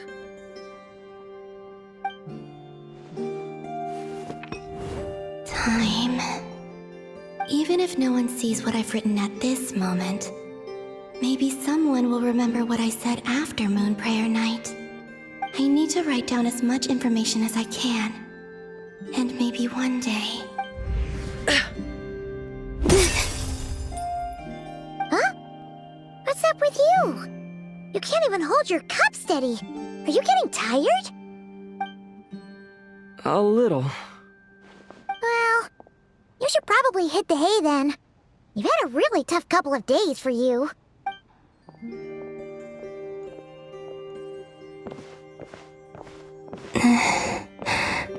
You truly have. You helped defeat Rare, helped me reclaim my name, and you helped the others organize Moon Prayer Night. Wherever you are right now, I'm sure you're still fighting against the injustices of fate. This is all I can leave for them. How How I wish I could stay here, but it's time for me to go. I hope to see you again in the next time, and if the opportunity presents itself. I will surely return to your side. Huh. Columbina. She's alive. Not only that, but she's left us an entire wall's worth of clues. She even wrote down what would happen on Moon Prayer Night. It's just a shame we found it too late. I am here. Time in this place flows backwards. I am constantly moving forward. It sounds like she's found a way to influence the past using Kuvaki. But her future is our past. So, these words have been here ever since we defeated the Reihir of Solnari. We just never discovered them. Which came first, the chicken or the egg? Do you ever mull over questions like that? Only when I'm in a good mood and at leisure. Well, I never do. Everything that has happened already belongs to the realm of fact. As a business person, and especially an intel broker, what I do is extrapolate from those facts to try and read the future. An admirable philosophy. It's a means of survival. Let's go. We have a wall's worth of clues to share with the others.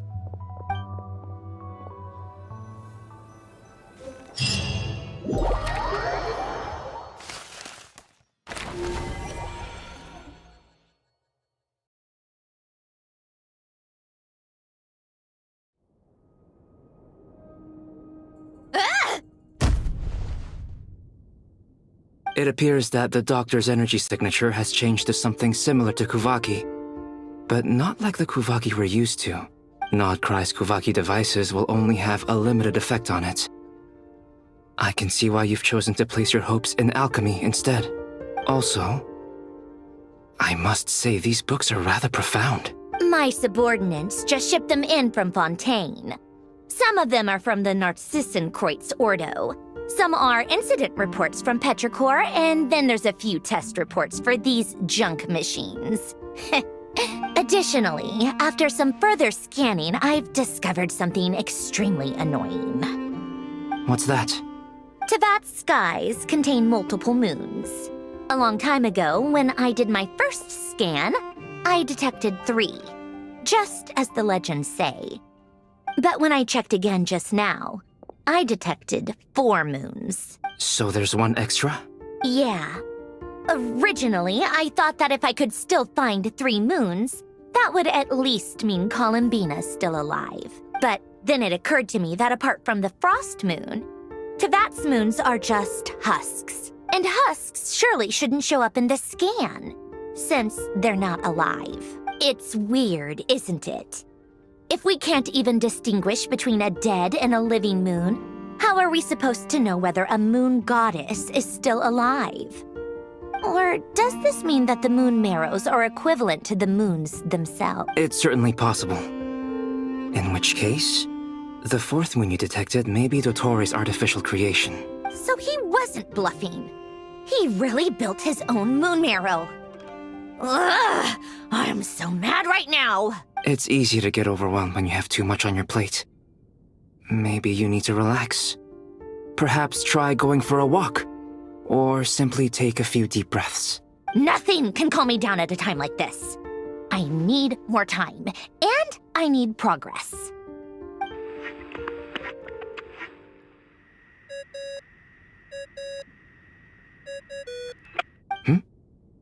It's Mr. Flynn's.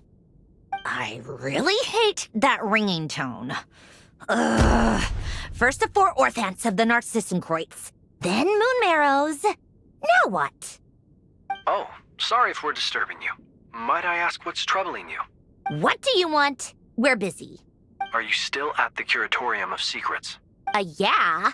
Look, everyone else is still out, so there's no hurry. Plus, I'm busy, so I would appreciate if you gave me some space. Even though we have crucial intel to share? Fine. I'm listening. Do you intend to share it via the Dodo communication device? Ordinarily I would, but this is a unique situation. I think it's best that we discuss it in person. See you at the curatorium.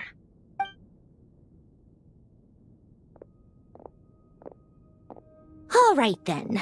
So, what's the situation? The rest of the team is still out working on their missions and evacuations, but we've decided to fill you in on the most crucial information first. Sandrone, you were right. Columbina is most likely still alive. That's the best news we've received in a while, by a long way.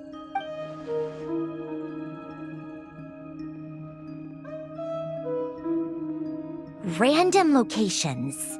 Appearing in reverse order? Are you serious? So not dying isn't enough for the moon goddess, huh? She has to show off too. Anyway, does this mean we can deduce her condition from the moon marrows? Miss Androne, there's nothing wrong with simply admitting that you're happy to hear the good news. I'm not. And she's the least of our problems. We're facing a huge crisis. If she can't control the flow of time in there, she's just gonna keep moving backwards. Different points in time won't intersect, and she'll never find a way out. Let's say life begins with a drop of water. When did time begin?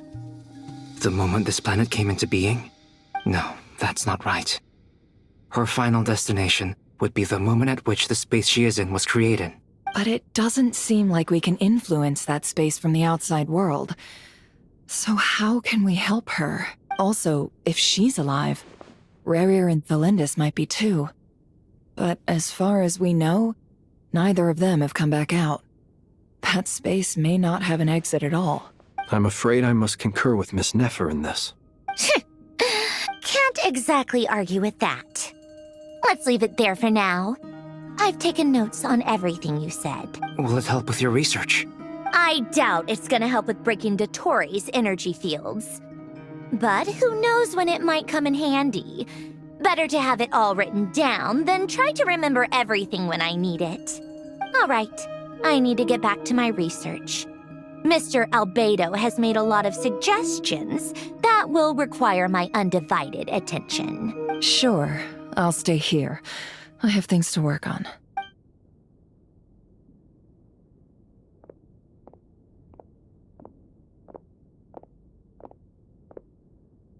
Paimon, are you there?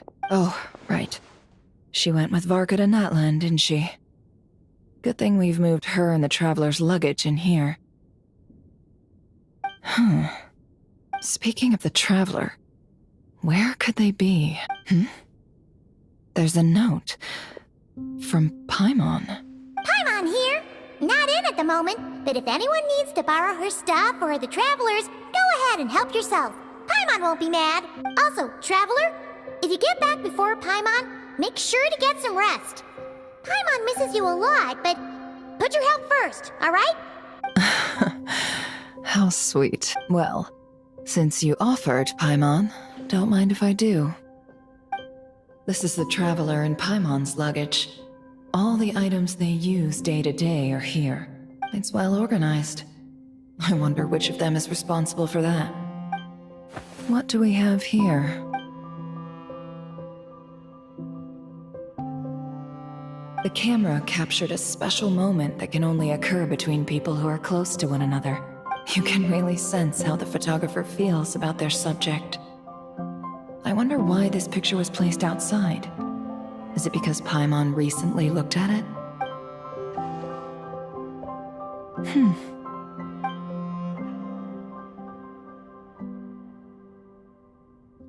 This must belong to the Traveler.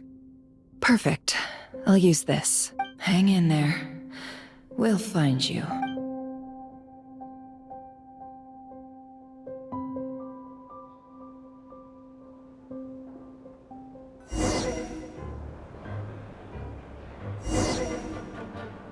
Polonia. Search keyword world formula and bring me all relevant books.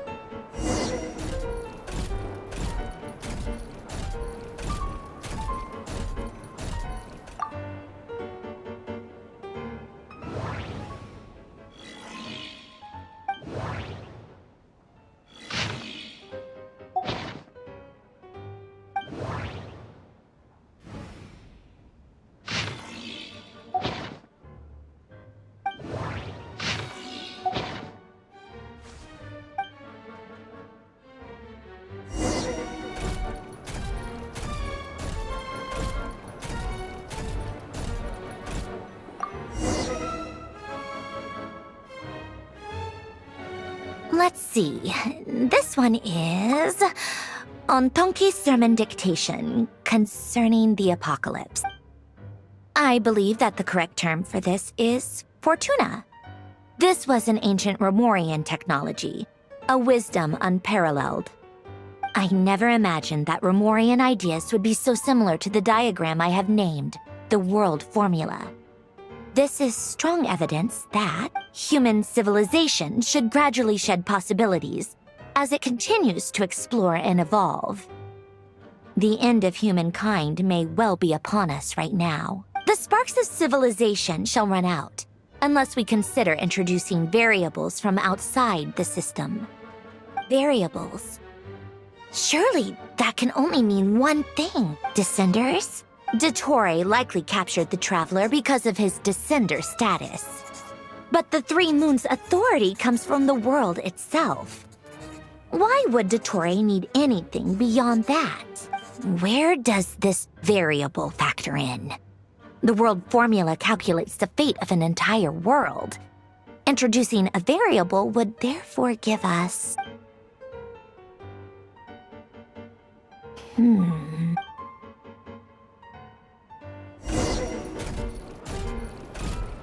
Polonia, search keyword pathway and bring me all relevant books.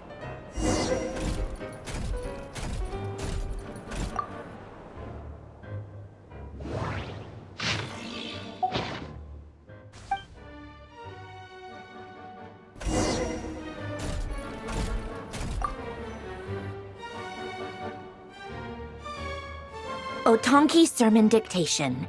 Explications on the Chemical Marriage. These titles are pretty esoteric. Observe and compute the pathway displayed in the guidance diagram. Deconstructing and reversing its effects could generate potential ideas.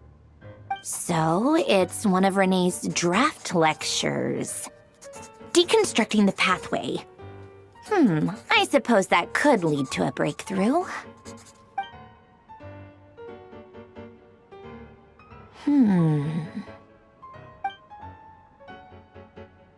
This is so long. This guy sure loves showing off his knowledge.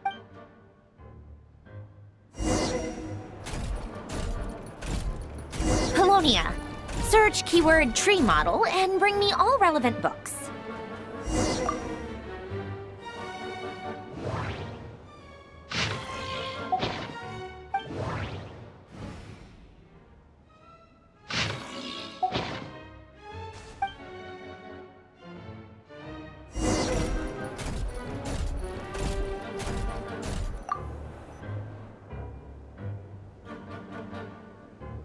Most of the experimental devices proposed by the Lilia Crucis Ordo are built based on the simple and basic logical structure of a tree model.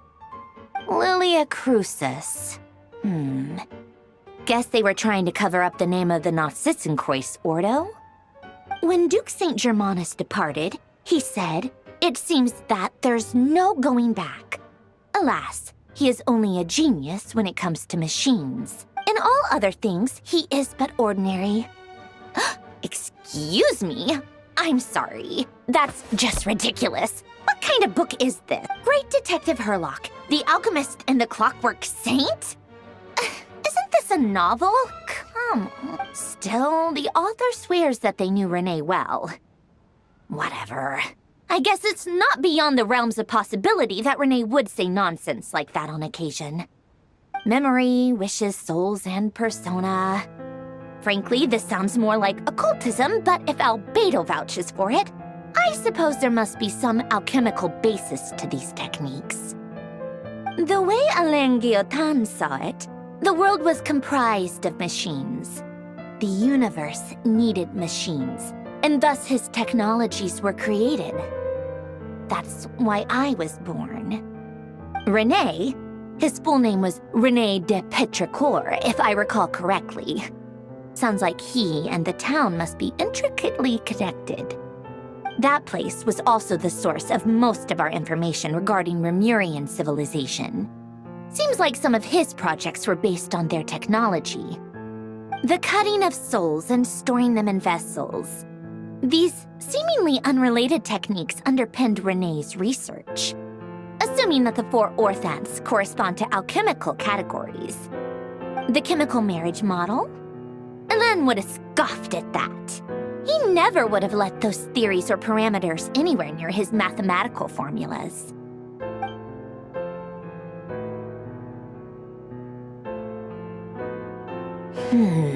What was Elen's view on Renee?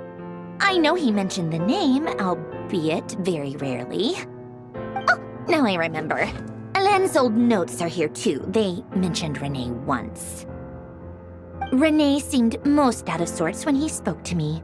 A lack of sweet foods has dulled his mind, I should think. Either way, his words are not to be believed. Yep, that sounds like Elen. My subordinates actually did a half-decent job digging out all these materials. Makes a change. Good for them. Some of Elen's old files are completely consistent with these records. He must have gotten them from the Tower of Gestalt. I never knew he got his hands on Renee's records that early. He may have kept them, but he never even attempted to use them. Didn't believe a word they said. Come to think of it, Renee's world formula was filled with calculations of constants. That shows he believed that the fate of the world to be predetermined. As for Elen... it's been too long. I forget what he said. What would he have said? A guy like him, fervent believer in machines, but not headstrong enough. The world can be changed. It is worth persevering. Yes, that's how he used to think at least. He created that procedure to save this world. Yet the scale of the world's fate proved too enormous. The result was beyond his ability to calculate. He died having never seen the outcome. And there I was, left behind in the ashes of his dreams. Did you really never take a close look at Renee's research? Or did you read it but deem his philosophy incompatible with your model?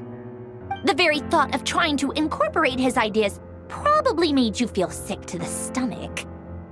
Well, don't worry, because there's a whole new category of lunatic in town. Next to Dottore, every other madman looks sane. You once asked me what I wished for. Should have asked him instead.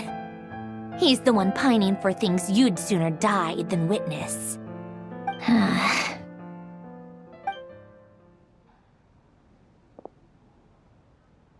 Even the tiniest variable can make big waves in the present. Now then, allow me to put these incompatible fragments together in your stead. First, establish and verify the existence of the Great Circle. Absolute nihil on one end, absolute reality on the other. Now, search between these two extremes. Then, the construction criteria.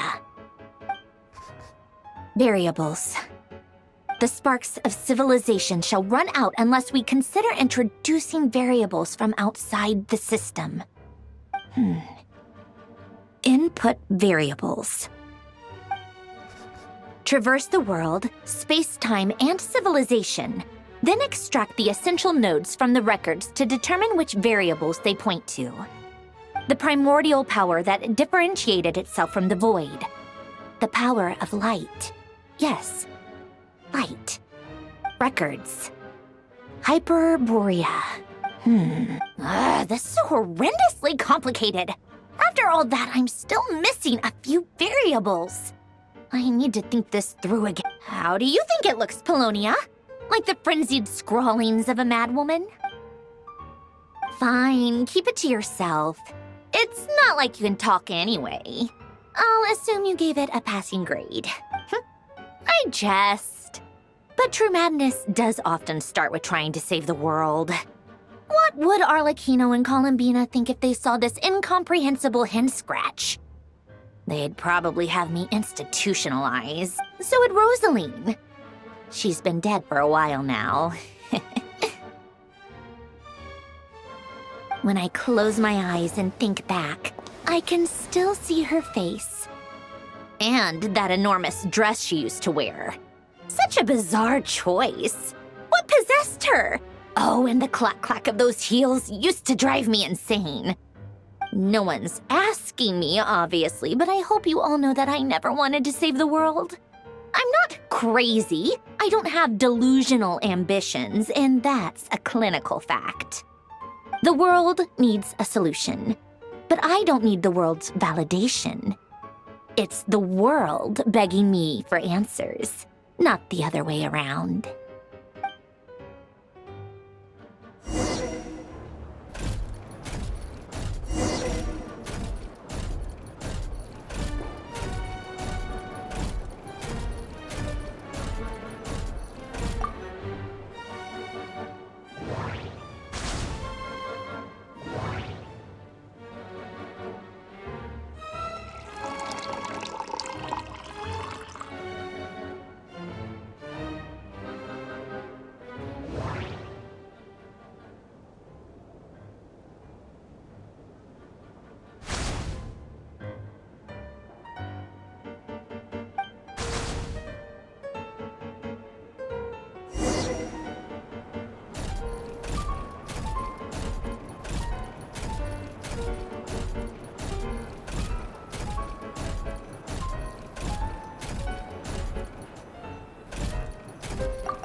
Oh, cookies to go with the tea. Let's see. They must be from that person who brought those documents. I see they're from Hotel de Boer. Something's written on the box. We are proud to present this homage to the Fortress of Meropede's fun-filled meal collection system. Fortune cookies. Have a lucky start to your day. Sounds like a dumb gimmick to me. Be early to bed and early to rise. Get plenty of sun and drink plenty of water. Then things will surely go well for you. What? Are you kidding me? Somehow I doubt that an early night and a glass of water is magically gonna save a world on the brink of existential peril.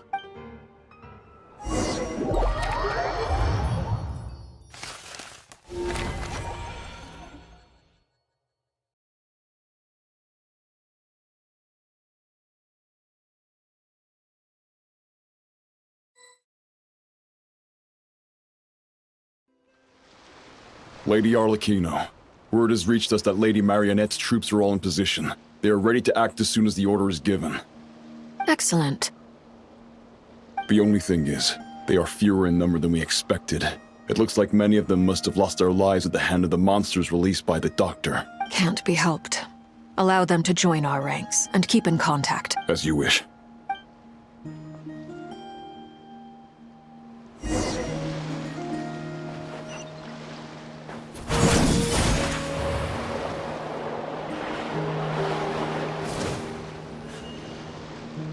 It's been a while, Arlecchino. You look well. Did Dottore really have to build his lab right on the sole path between Snezhnaya and Nodkrai? Had to go on a huge detour to stay out of its line of sight. Sounds like an arduous journey. I assume you've brought word from Her Majesty? Of course, all part of the job.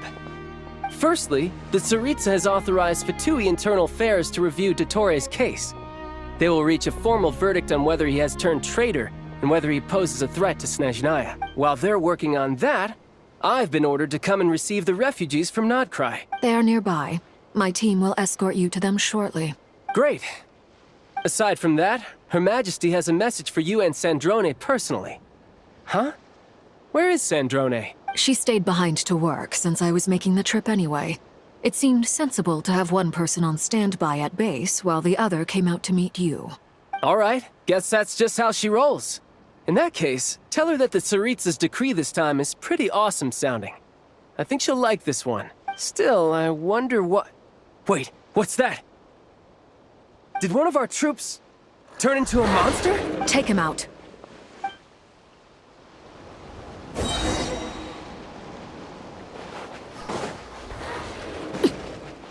Riptide! Transfixed!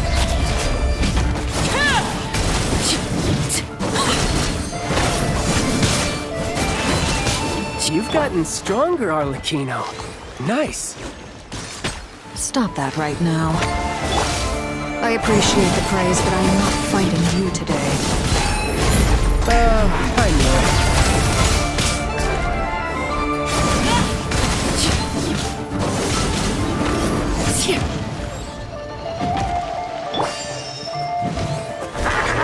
Yeah! Amateur mistake. Yeah!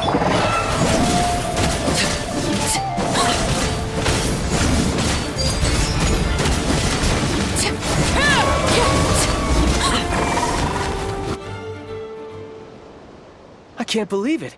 He was a living, breathing human one moment, and the next... Another fine piece of work by our dear colleague, I'm afraid. What in the world has been going on in Nodcry? A lot. But long story short, Dottore stole 2 moon marrows that should have belonged to Columbina, then built a 3rd moon marrow of his own to concentrate the Trilunar Authority in his hand. What? What do you mean he built a moon marrow? People build roads and houses, not moon marrows. What's his next DIY project? He's gonna build a god? You could stand to be less surprised. We are harbingers. The work we are engaged in makes the creation of gods seem mundane by comparison. I tell everyone who asks that you once crossed swords with Rex Lapis while serving as a key supporter for Rosaline's plan. But right now, you're acting like a common adventurer. Thanks for speaking up for me. Those 2 really took me for a ride back then. Then again, surely no common adventurer would manage to get tangled up with them the way I did. That's gotta count in my favor, right? It almost sounds like you wish to repeat the experience. I might have to lower my opinion of you. No. I'll stop talking. Please, go on. Dottore is currently still experimenting with his newfound power in ways that continue to corrode the outside world. As for the human mutation, I believe this is simply a consequence of his experiments, and not a strategic move. That radiant beast was once a subordinate of Sandrone's. I suspect he was only allowed to live so that he could become an experimental subject. Also, those of us who fought Dottore have been afflicted with a curse. As such, I cannot leave Nodcry. This is so much worse than I thought. No wonder Her Majesty's decree is so extreme. While these exceptional circumstances persist, the Harbingers are hereby authorized to use unilateral executive powers. Should Dottore pose a threat, Arlecchino and Sandrone are permitted to eliminate him. My thanks to Her Majesty. I will pass these good tidings on to Sandrone. Her Majesty has also declared that she will refrain from launching an attack on the now evacuated Nodcry due to the presence of unretrieved research material. A wise decision. By the way, how's my old partner doing? I'm assuming they're with you? Partner? You mean the Traveler? I'm afraid I have bad news. He was captured after our failed assault on Dottore's lab. His whereabouts are currently unknown. What? Why? Since when does Dottore have a bone to pick with him? That is indeed the question. I'm not sure he does. He must have some other goal in mind. This won't do. I have to rescue him. You can't. We have no idea where the Traveler is. What am I supposed to do then? Stand here twiddling my thumbs? Sandrone is working on it. The best thing you can do right now is complete your mission. Fine. I guess I'll leave this to you then. One last thing. Tell the Rooster to get the message out to the gods and citizens of every nation in Tevat. Beware. An uncontrollable pollution is spreading forth from Nodcry. The source of that pollution is a madman drunk on the success of his experiments. The Fatui and our allies will endeavor to contain the threat. However, if Nodcry falls, things are likely to escalate. Considering Dottore is one of our own, all Fatui stationed in Nodcry consider it our duty to stay and fight him to the bitter end. Whatever the cost. Hey, don't be too pessimistic. If it comes to it, I'm sure Her Majesty won't stand by and do nothing. I hope you're right.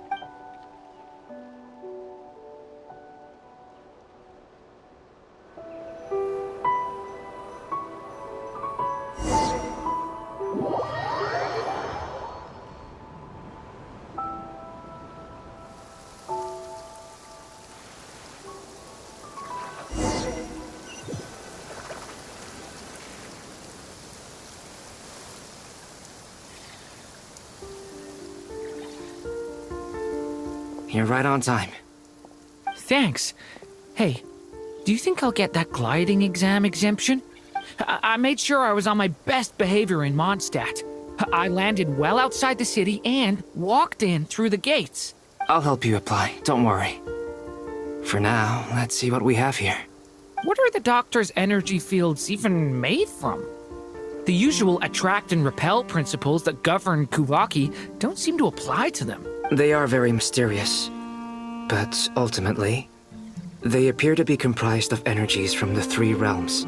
Thanks to research by Master and the Hexen Circle, we know that Tevat's 7 elements are derived from the more primordial power of the Light Realm, which is antagonistic with the power of the Void Realm.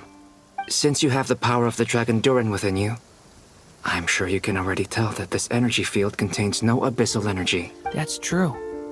It's not abyssal energy, it's something pure, wild, and untamed. I've been thinking about something. Do you still remember the device that Dory supplied from the Academia when you and Miss Columbina fought Raria? That was one of the most marvelous feats of ingenuity I've ever seen. The design, the craftsmanship, the material selection. I couldn't fault any of it, not to mention the operating principles. Surely the most ingenious feature of all.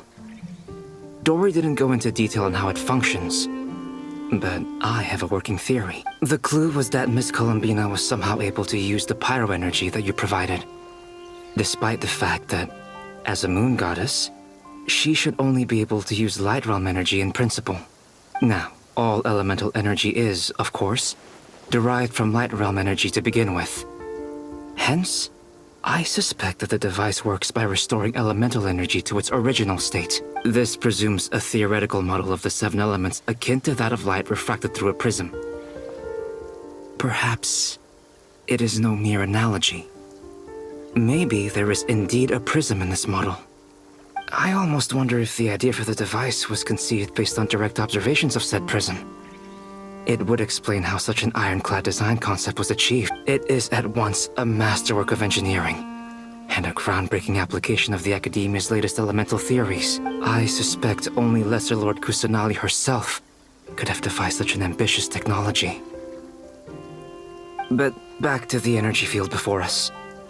If this is pure Light Realm energy, its relation to elemental energy is one of integration versus division. Or you could say that the former contains the latter. Could this mean that elemental energy can dilute the power of the Light Realm? Should we give it a try? We should.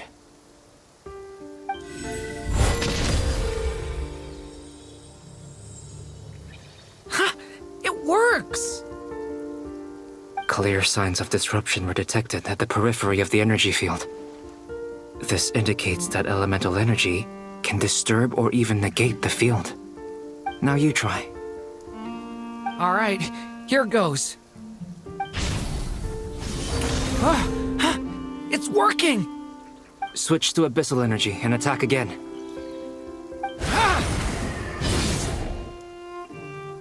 No surprises there. Abyssal power drains the energy field to a significantly greater extent. I now feel confident in asserting that the energy field is indeed pure Light Realm energy, and that elemental energy can dilute it. But the energy field is huge! How much elemental energy will it take to neutralize it? We don't have to neutralize it completely. We can try other approaches. That's all for theory. Would you like to continue watching? So you knew I was here. Huh? When did you get here? A while ago. But Albedo sounded like he was working on his thesis defense back there. Back in Sumeru. You can end a person's whole career by interrupting them mid-speech. Very thoughtful of you. I'm truly touched. Could I ask you to lend me a hand? With what? A little test. Try using Animo to unleash a concentrated assault with circular blades, with the goal of breaking through at a singular point. Nice! This time it tore through the field. Tremendous. This is a major breakthrough. Should we go through? We probably shouldn't risk having mutually antagonistic energies in such close proximity. Durin, You stay here and watch the entrance. Hat Guy and I will go in to investigate. Sounds sensible to me. Keep your eyes peeled, Durin. Don't worry, I got this. You two be careful in there. Just give me the signal if you need help, and I'll dive right in. What do you mean, signal? It's based on a new alchemical concoction I developed last month. When 2 bottles of it are smashed on the ground together, they emit a blinding burst of light. If it comes to that, remember to shield your eyes with your hat. Glad I asked. Thanks for the heads up.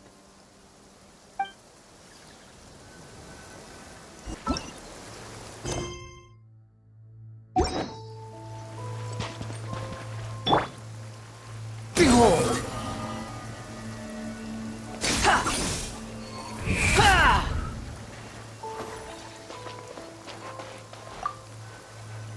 Like I thought. Beyond a certain distance, we can't see the opening where we came in. Maybe that's to prevent people from escaping. Sounds like Dottore style to me. Not much has changed. Things are basically the same here as they were before. They have no heartbeats and they're not breathing. We can only assume they're dead. But there are no visible wounds. Also, there's an animal squatting next to each body. It's watching us. That's not an animal's gaze. What are you trying to tell us? Doesn't seem eager to talk. I guess maybe it's just an animal after all.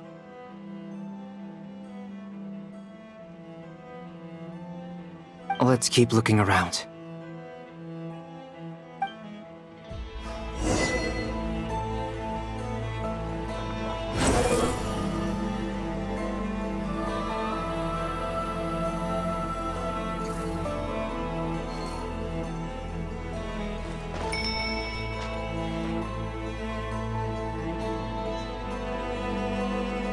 Same situation everywhere.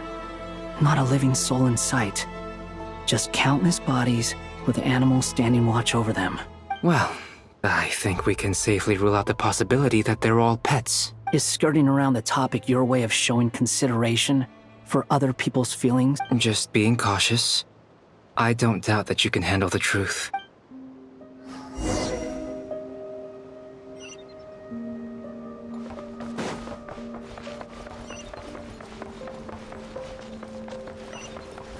The wind rises. Careful. Please. Help us. Please. Over there. I hear a voice.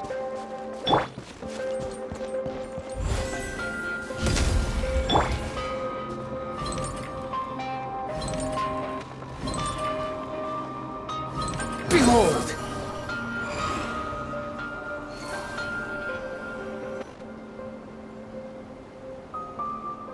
Please. Help us. Please. What happened here? I don't know. Suddenly, everyone collapsed. Then my line of sight got lower. I still have some of my senses left. I gotta get out of here.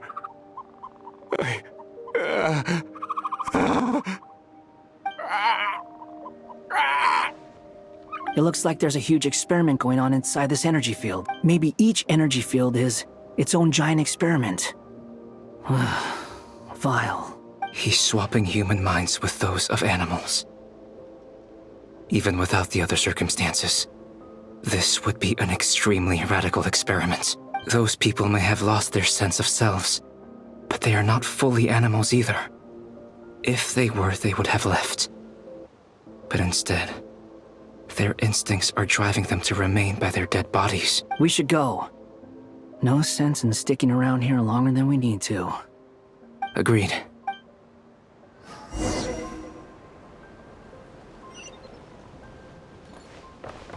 Squall and Fury!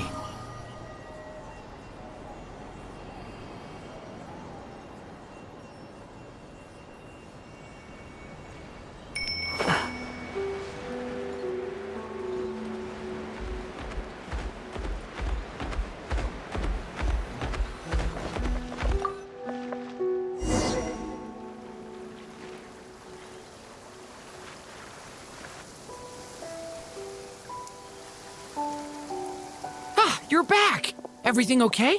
We saw some things that take a strong stomach. Otherwise, we're fine. We should share our findings with the others.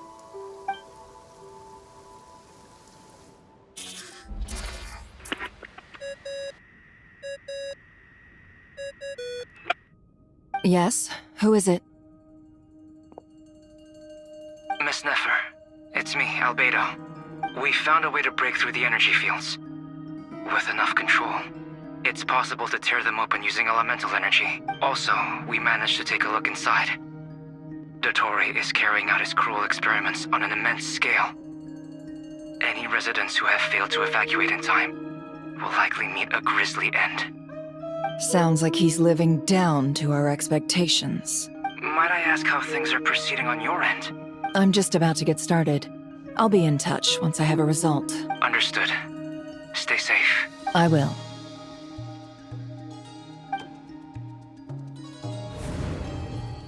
Well, Nefer, I'll link up with you once my tasks are complete. What makes you think I'd need you to do that? I'll need it. And considering the way you approach certain matters, I think you'll be better off with me present.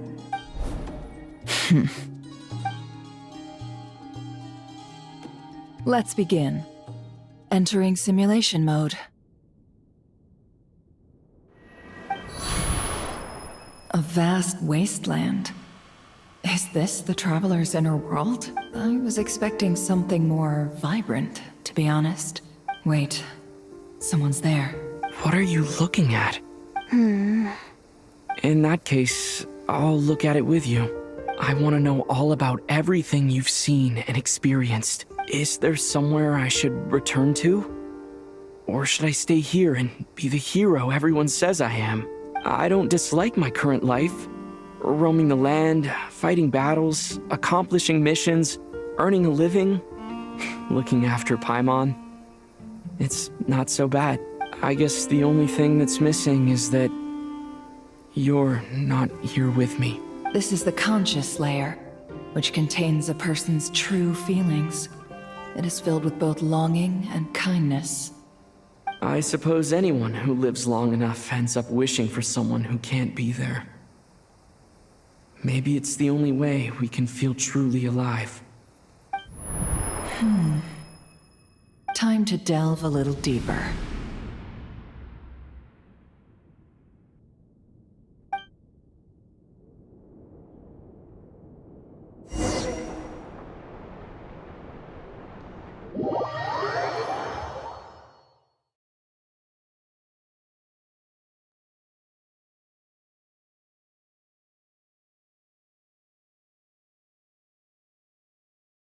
Nasha Town is hardly the optimal choice for a place to live, but it has character and a reasonable population density.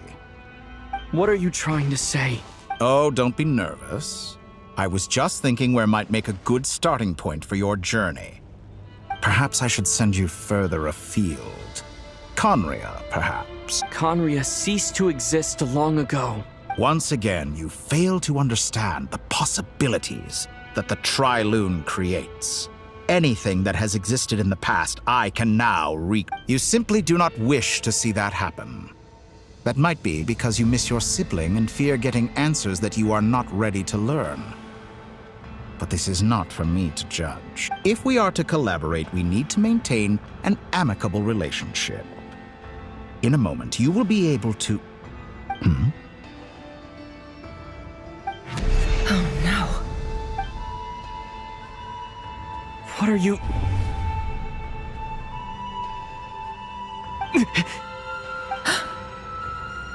What are you gonna do? Don't move. Something unwanted has crept into... Oh? Gone as quickly as it came.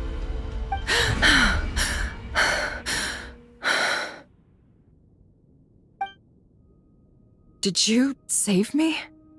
If I hadn't cut the connection, Dottore might have caught you from the other side and destroyed you. This was a good idea, but once is plenty. You were exceptionally brave. Excellent work. Thanks, but now's not the time for that.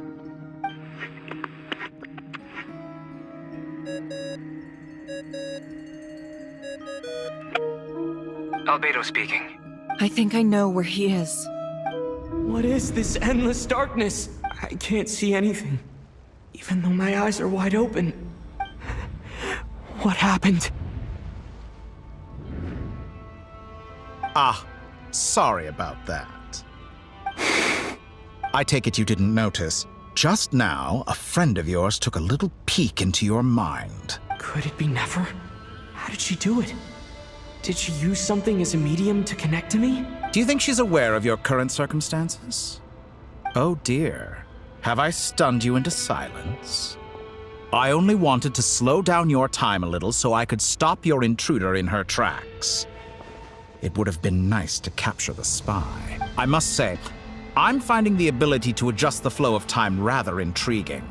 The moment you closed your eyes, time seemed to grow impossibly viscous, didn't it? A whole month passed before you opened your eyes again, but only for you. No one else was affected. I dare say this is something only a god can achieve. Point taken. You've proven once again that you have god-tier powers. Oh, you misunderstand. This wasn't about proving a point. I was testing things out. I find I learn best by doing, and I have to admit, time is not the easiest dimension to control. I only wanted to make you sleep for a short while, but it ended up lasting a whole month. Clearly some finesse is required to wield the authority over time as I wish. I hope you're not angry with me. It was only a month's discrepancy, nothing too serious. Had I been off by a year, a decade, or even a century, that would have been quite a different story. You could have frozen me for millions of years. So much for collaboration. You aren't showing much sincerity. Millions of years? To what end? I wonder if you don't understand humans all that well. They are very pragmatic creatures who understand only that which they can perceive with their senses. If I had you sit here for a week, I imagine people might sympathize. But if I left you here for 100, 1,000, or 10,000 years, the sheer size of that number would cause it to lose all meaning to them. They would not have the capacity to comprehend your suffering, and thus they could not empathize. Unfortunately, while gods do exist in Tevat, it is ordinary humans that account for most of the population. Their lifespans are so limited, their bodies so fragile. Did you ever really hope that they could begin to understand someone like you? Your long life and unique origins make you fundamentally different from them. How long will it be before they start to treat you like the alien you are? Before you are ostracized, outcast? Alien? Even I feel bad for you sometimes. This world has made you into a slave. So many times you have served its will, and not once have the powers that be ever thought to grant you the one simple thing you wish for. You have been treated most unfairly. I can change that. I will grant you special privileges and give you back the status you rightly deserve as a descender.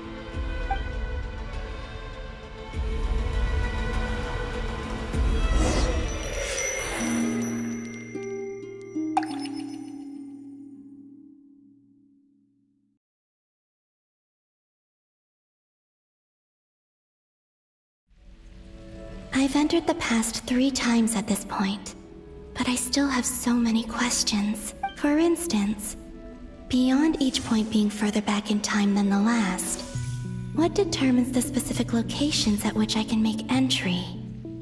So far, the common thread linking all 3 scenarios is that the Traveler has been present. But it's more than that.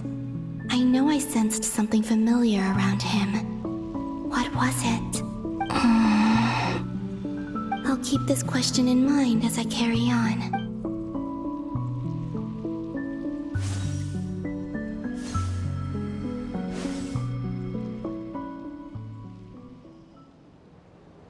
Humans, you never change.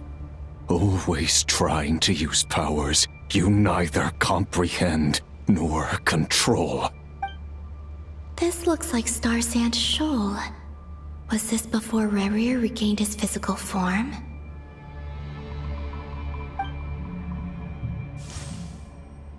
You've messed with the cannon again, huh? Sorry, but this round's not gonna go your way. The cannon. That's right. I was at Silver Moon Hall and I sensed an abnormal Kuvagi fluctuation coming from Nasha Town. And right after that, came an ominous power emanating from Star Sand Shoal. My body was once torn into countless pieces and hurled into the swirling chaos of time itself. But even so, my life and will were not extinguished. I wonder if I could try to prevent his resurrection. But how would I do it? What can I do, here and now? Traveler! Behind you! Look at that light! No, I won't make it in time. He's using the Kuvaki shield, like I taught him. Is he going to use it to block the cannon's beam? He's strong. I'm sure he can manage.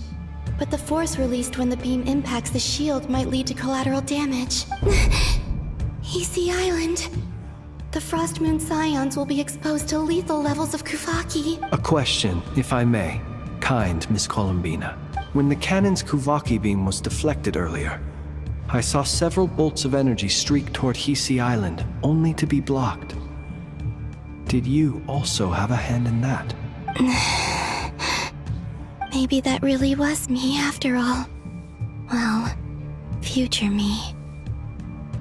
But I don't know if I have enough power left.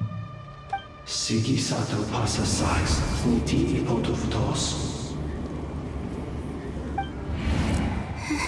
There's no time.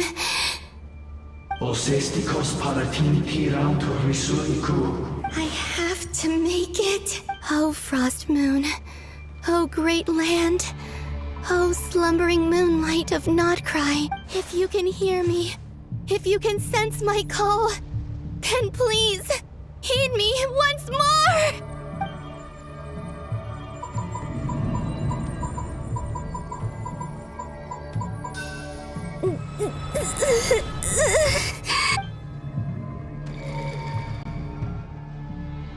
Did it work?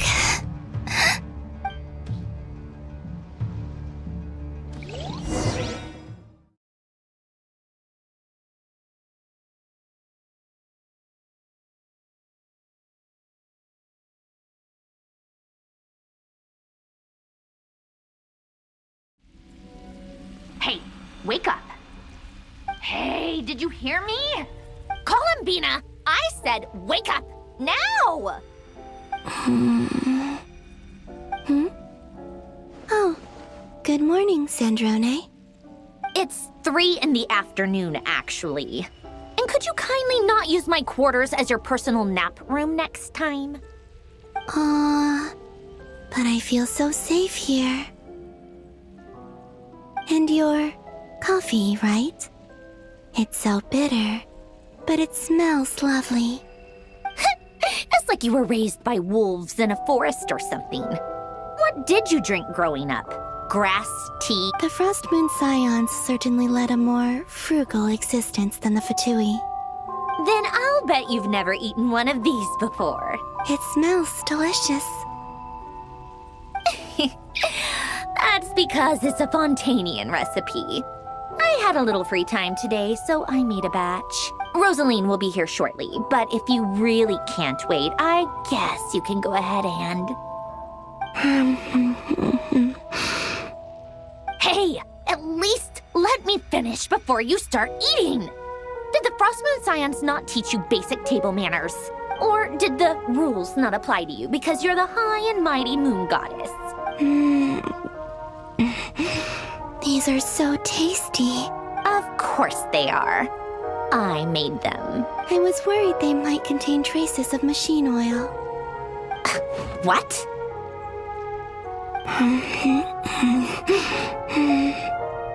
You know, there's something I've always wanted to ask you. Why did you leave your old home and join the Fatui? I mean, I'm sure their food was awful. But there's gotta be more to it than that. Well, life there didn't go quite how I imagined. What were you expecting? You're a god. Your followers are gonna make some demands of you, right? Surely you can just answer a few prayers here and there in return for the free food and drink. How bad can it be? Well, would you help other people just for free food and drink? The doctor told me that you were created by a great mechanic, Lord something Fisher. The Lord Artificer. Ugh, some people can't keep their mouths shut. Oh, Lord Artificer. And didn't he have something to do with the, narcissist? Narcissenkreuz Ordo. Yes, that was it. Narcissenkreuz Ordo. So, would you try to fulfill their wishes? You must be joking. I wouldn't go even if they paid me. I don't even know them. Exactly. Well, I felt the same way. I did not know the people who made demands of me. What do you know? We're on the same page for once. In his later years, Alan did ask me if there was anything I wanted to do. If I had any wishes of my own. Well, I don't. And I'm not in any mood to fulfill someone else's either. Who's Alain? He was the... You know what? Never mind. You're not gonna remember. Anyway, the point I'm trying to make is, neither of us is the self-sacrificing type. Let me ask you this. What sort of place would you like to live in, if you could choose? A place where people don't ask me for things I cannot give them. Where they don't worship me, or fear me, but just want to chat with me like a normal person. I'd also like the freedom to come and go as I please. And ideally, it would be somewhere with the smell of coffee and snacks. Not to burst your bubble, but no such place exists in the world. Now, take your snacks and scram.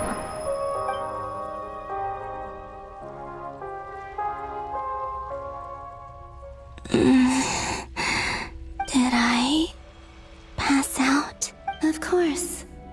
I'm back here again. I dreamed of events from my past. Sandrone. Traveler, I miss you all so much. Back there. I guess I managed to harness all the Kuvaki energy on Hisi Island. But how did I do it? Time is flowing backwards here. And I can use that familiar power to enter the world of the past. That mystery ally everyone talked about. It was me all along. I can sense that there isn't much more power remaining up ahead. What lies at the end of all of this? Will time keep flowing into the past? And will I ever find my way back?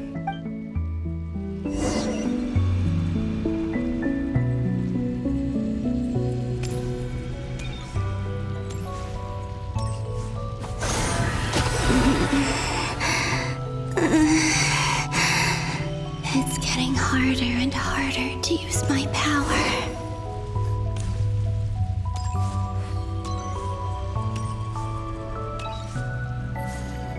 I'm no match for the abyss in this state. I need to avoid the contaminated fragments.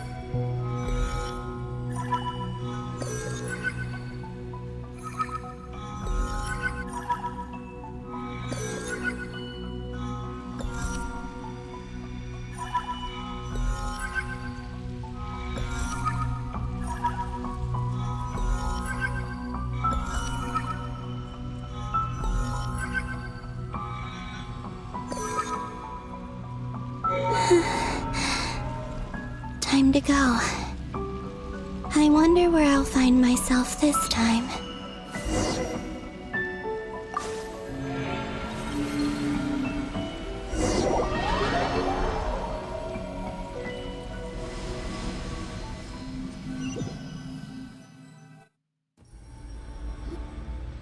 The Final Night Cemetery. This is where Flint's is based. Or not! How are we supposed to read through this many files? Difficult, yes, but it is also our most efficient option. Seems like they're searching for information. Oh, I remember. Flint's and Varga talked about some files on the Wild Hunt. Was this my doing too? To expose the true intentions of this Rarir, we need to dive into Notcry's history. Are my actions changing the past? Or are they simply completing a process? Is all of this inevitable? Or am I the one making these decisions? If I choose not to help them now, will it change how things turn out? Hope we don't land on our heads then. They're my friends. I can't not help them.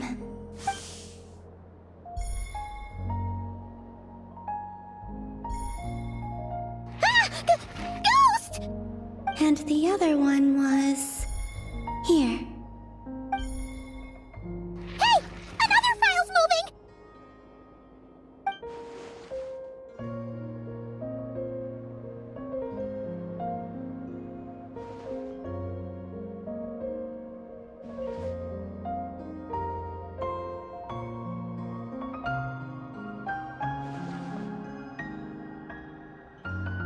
That should do it.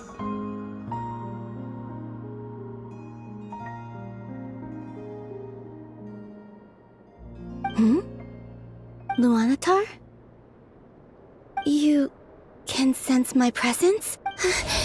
Wait!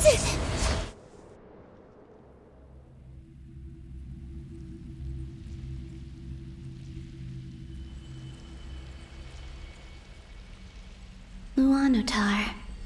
So she's that familiar presence I've been sensing all along. She's always been by the Traveler's side. That explains. But why Luanatar?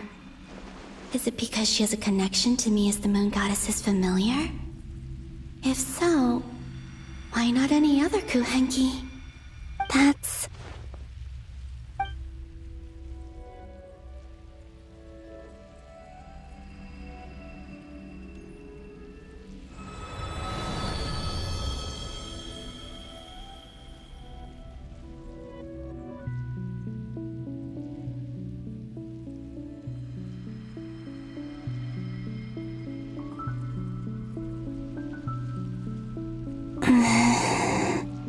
I cannot sense any power up ahead. Just a void, stretching out into infinity. This is likely my final chance to enter the past. It's now or never. I have to find a way back.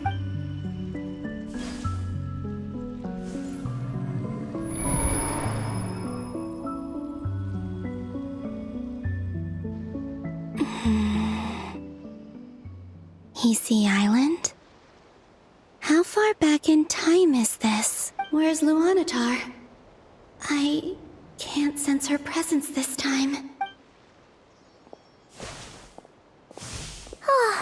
Seeing Enefa and Aino reunited like that sure was heartwarming.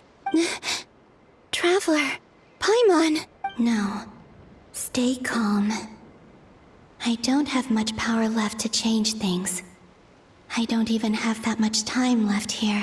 Think, Columbina. How do I find a way back? A way back... to where?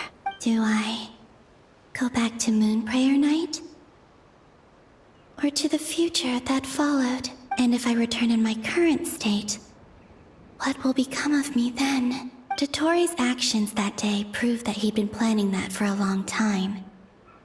He had already seized the power of 2 Moon Marrows before capturing me.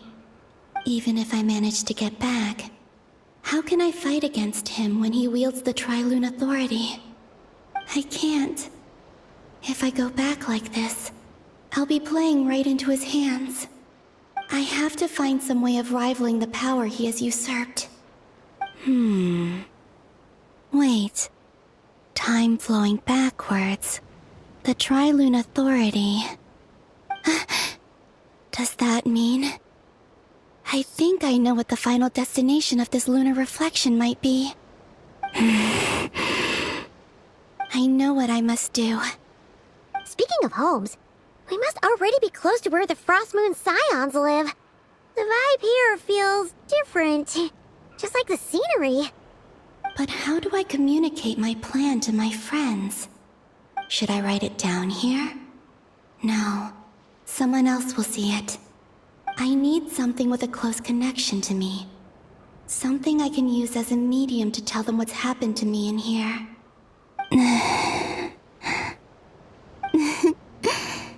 Now it makes sense.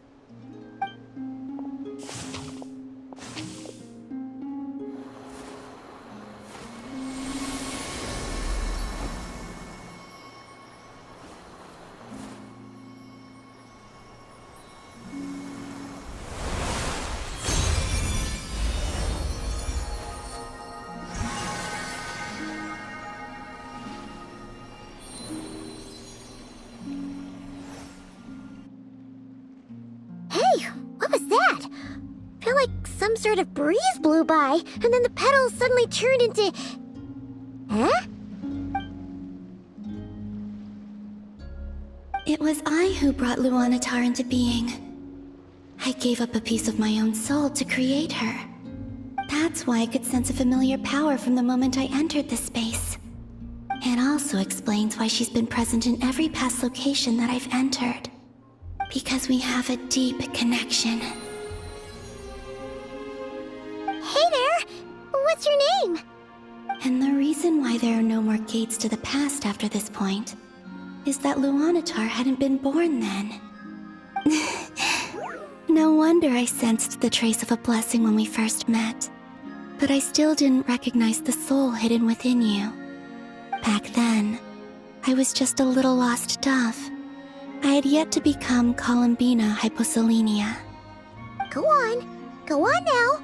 We've got stuff to do. Best you find someone else to hang out with. Hey, you scared it off.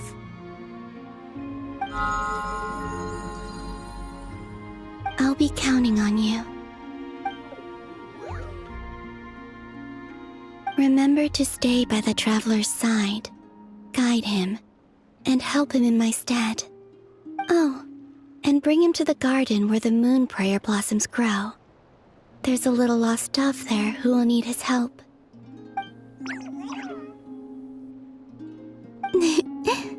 Go on.